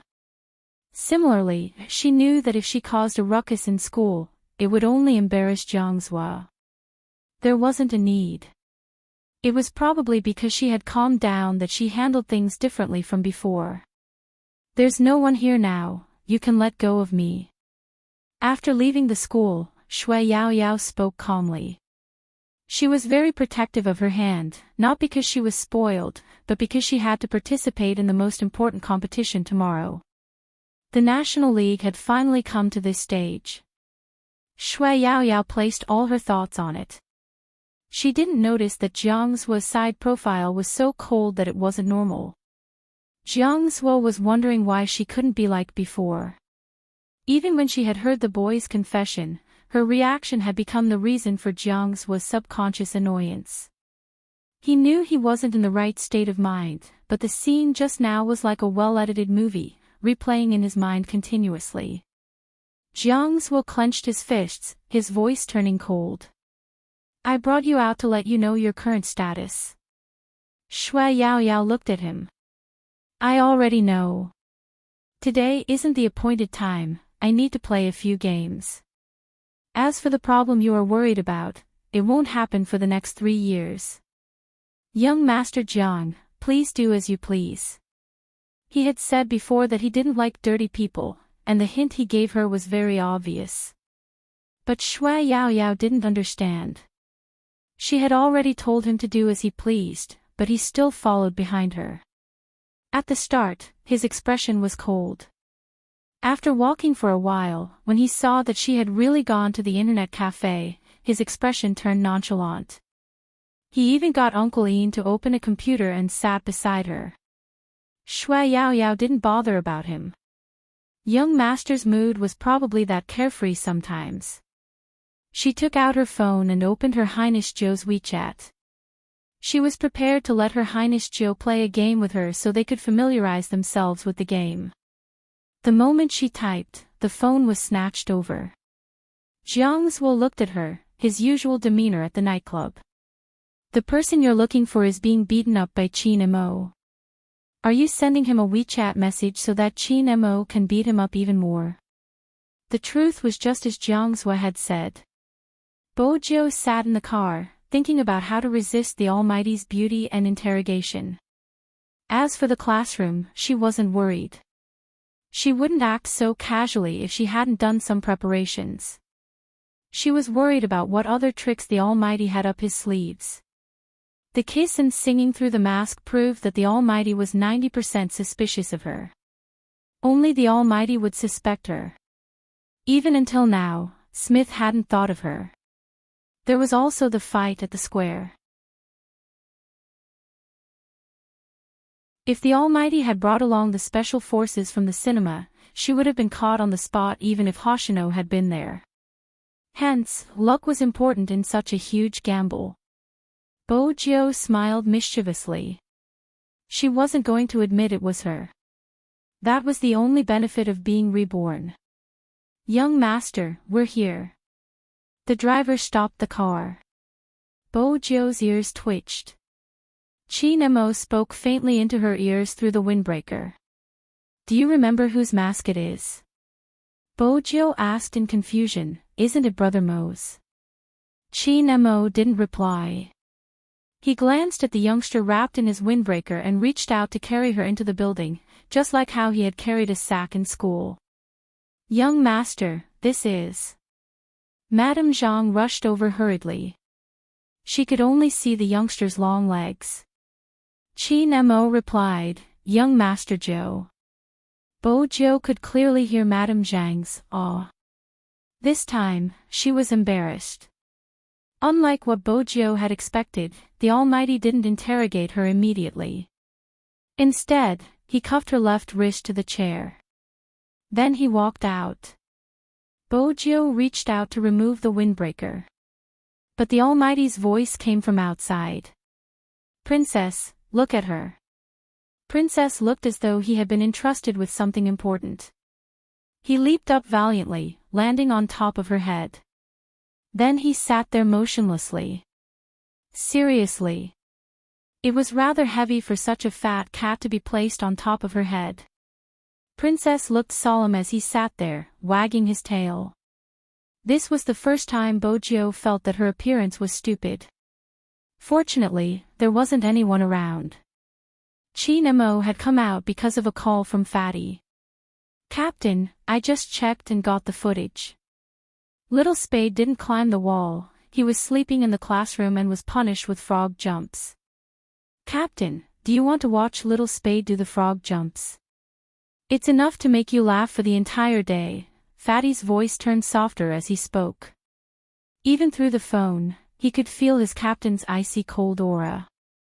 Little Spade, what exactly did you do to make Captain feel so down? Was he in the classroom the entire time? Chinmo's gaze dimmed. Didn't he go out? It should be. With his captain's words, Fatty started to doubt himself. Chinemo replied faintly, I understand, send me all the footage. Yes. After Fatty hung up, he touched his forehead, which was covered in sweat.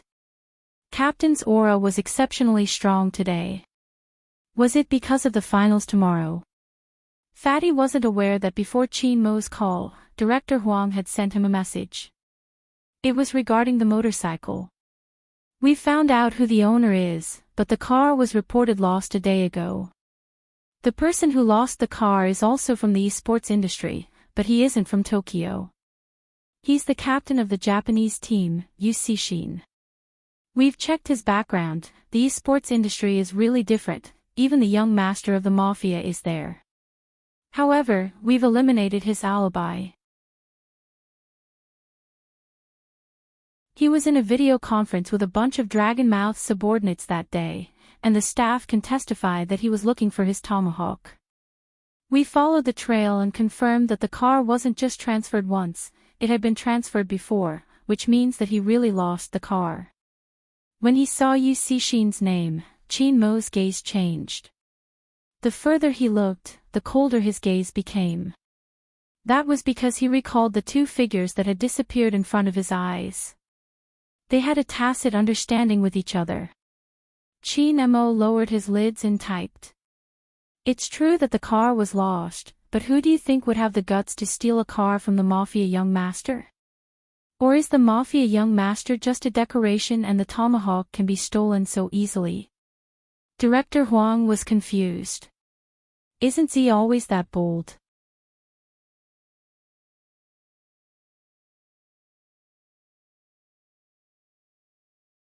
Chapter 978. Hoshino saw through Shin's thoughts and knew it was a good chance to leave some leeway. I'm not sure either. Shin glanced over at Hoshino, narrowing his eyes.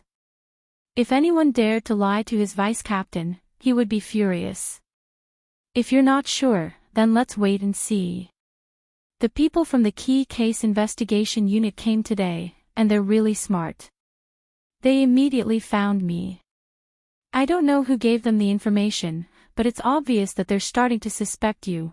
I understand, I'll be careful. Hoshino's attitude was always the same, gentle as jade, but in reality, he was more tenacious than anyone else. This was something Shin found interesting. Tomorrow is the finals between Supreme Alliance and Xiangnan. As an international team, you and I will be there. We can study Spade Z. Shin said this because the Japanese would be up against either Xiangnan or Supreme Alliance. Regardless of which team won the finals, it would be difficult for them to fight against them. They wanted to see the difference between them, and the other reason was because he was still doubting Bojo's authenticity. Instead of looking at Hoshino and not being able to say anything, he might as well use this opportunity to ask the other party involved. That night was destined to be a sleepless one. Too many people were waiting for the finals. Lin Feng wasn't aware of the others. He laid on his bed, unable to fall asleep because he had seen something he shouldn't have. Hence, he stood up, preparing to stretch his limbs. Unexpectedly, while he was walking, he met a girl from the same school. The girl was walking with her dog, and Lin Feng followed her for a while. They chatted happily. Lin Feng didn't notice Yunhu, who was out for a night run. After Lin Feng returned home, whistling as he prepared to enter the house, a voice came from beside him. "Are you in a good mood?" Lin Feng paused and turned around. He patted his chest and said, "Hu Zi, you'll scare people by appearing so suddenly." Yunhu's expression didn't look good. Fortunately, the night was in the way. He stood there with one hand in his pocket. He didn't walk towards Lin Feng. His entire being seemed to have melted into the night fog. His tone was calm. "What did you and that girl talk about? You seemed so happy." "It's just something I usually play with." Lin Feng didn't really care. Yunhu clenched his fists tightly because he knew that the girl had once wanted to confess to the guy in front of him, but he didn't know why she hadn't. It was probably because of a certain someone's uncertainty. He had to admit that this girl was smart. If she didn't confess, she could be with that guy every day. When the time was right, she could say that she liked him, and the effect would be 100 times better. That was it. Yunhu felt as though something was stuck in his throat. This was because he knew very well that Lin Feng had always wanted to find a girlfriend. Even though he had already promised to give it a try and be responsible to him, in essence, that fellow still liked girls. In just a few seconds, Yunhu thought of many things. When the words reached the tip of his tongue, they turned into a sentence. "It isn't just for fun, right? You have a movie date too." Lin Feng paused when he heard this. Yunhu's rationality was already on the verge of collapse when he saw Lin Feng chatting and laughing with the girl. Now that he saw Lin Feng's reaction, his eyes sunk. "Do you have any self-awareness that you already have a boyfriend?" Lin Feng, who was being lectured, frowned. In order to understand Yunhu's intentions, he downloaded a dating app. There were many people who had greeted Yunhu. There was even one who had gone out for a drink. He had only taken a short walk with a girl, and this person's words were so harsh. It was probably a mistake right from the start. Lin Feng still couldn't get used to it. He raised his lids and looked at Yunhu. "Who? I saw the messages on your dating app. Actually, do you think that the person who often leaves you messages is more suitable for you?" The reason why Lin Feng said this was because he saw Yunhu's reply to that person. It was because he saw Yunhu's reply to that person. He thought that the two of them had a good relationship in private. If it had been a normal person, someone like Yunhu wouldn't have agreed to meet up with that person. Lin Feng didn't know that the meeting that time was entirely because Yunhu couldn't get it. He just wanted to go out and relax and didn't think much about it. However, he had never imagined that things had already reached this stage. He still said that perhaps the other person was more suitable for him. He was pushing him away. He was the only one who cared about this relationship. As for Lin Feng, it was obvious that he was a straight man. But when he heard those words, Yunhu couldn't help but clench his fists. His chest felt as though there was a rock pressing down on it. Lin Feng lowered his head and said, "I saw both of your replies. That person is going to study abroad. Actually, have you ever thought that because we grew up together, you can't tell if it's because you like me or because you're used to me, so what exactly are you trying to say?" When Yunhu said this, his throat felt a little stifled. Lin Feng glanced up with a rare seriousness. "I think it's really stupid for us to try dating. I drank too much that night. Why don't you change the method and let me atone for my sins?" The reason why Lin Feng said this was because he saw the common topic between that person and Yunhu online. In reality, he and Yunhu didn't have this point. Other than gaming, their interests and studies were different. It was rare for them to be on the same level. It was probably because the older he grew, the more he wanted to inherit his family's company. Yun-hoo, on the other hand, was pursuing something of a higher level. A famous overseas university had personally sent a letter for him to do research. Lin Feng could even imagine the difference between him and Yun-hoo in the future. Now, they still had games to talk about. When that time came, they probably wouldn't have anything to talk about. After all, in real life, two people on different levels wouldn't have a topic to talk about. Over time, they would become like his parents. Even though Lin Feng's family was wealthy, that was how Father Lin and Mother Lin interacted. That was why Lin Feng wanted to find a girl who had a cheerful personality and didn't think too much like him. She would only sleep after eating and occasionally go to the supermarket on the weekends.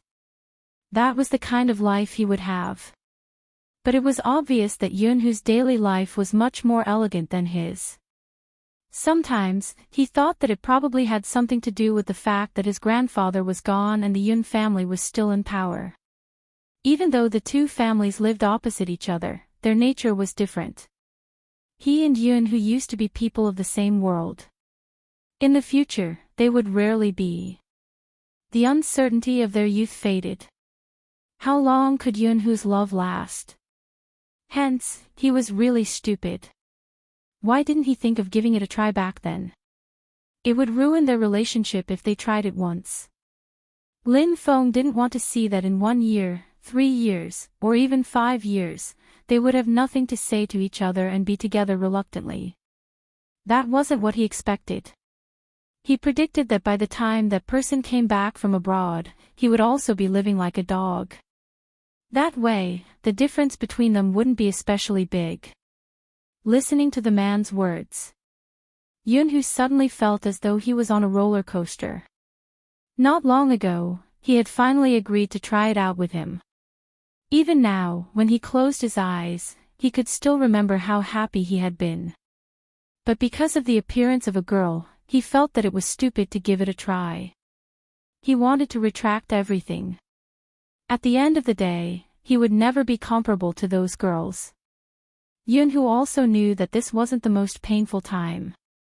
After they broke up, with the arrival of graduation, this person would soon have a girlfriend. What he was most afraid of was that one day, that person would hold a girl's waist and laugh at him. I'm going to get married. Whenever he thought of that scene at night, a nerve in the depths of his heart would be pulled. The pain made him want to bend over. If he hadn't tasted the happiness in heaven, perhaps it wouldn't be so unbearable. Ever since that guy said that he would try dating, he had been very nice to him. It was as if they were dating. Although when he held his hand and interlocked their fingers, he would still mutter in a low voice or stiffen his whole body, no matter which reaction it was, it only made him feel happy. It was as though happiness meant that as long as he was with this guy, it didn't matter what they did, including those childish things like holding hands and sharing a bowl of instant noodles. Or when he was tired from practicing his hand speed, that person's head would lean over. Often, he would be the one doing the review. He would lean against him to sleep, just to be able to accompany him. It had been like this since the beginning. But in the future, it would no longer be like this. After the National League, this guy would take over the company and gradually leave the esports industry. Not only would their gaming time be reduced, even the number of times they would meet wouldn't be as frequent as now. Because graduation would mean that they would really be adults, Yun-hoo understood this guy.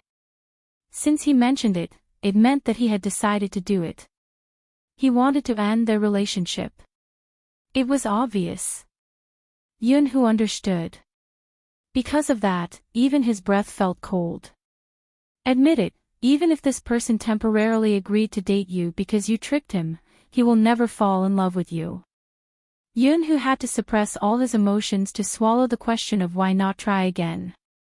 Instead, he stretched out his arm and trapped that person against the wall. His gaze was a little low. You want to redeem yourself in another way? Sure, I don't have too many conditions.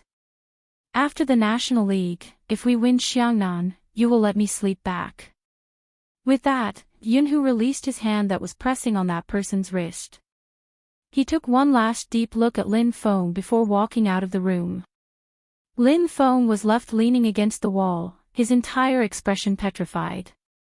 Sleep, sleep, sleep back. Did Yunhu want to F***ck him? Lin Feng's first reaction was anger.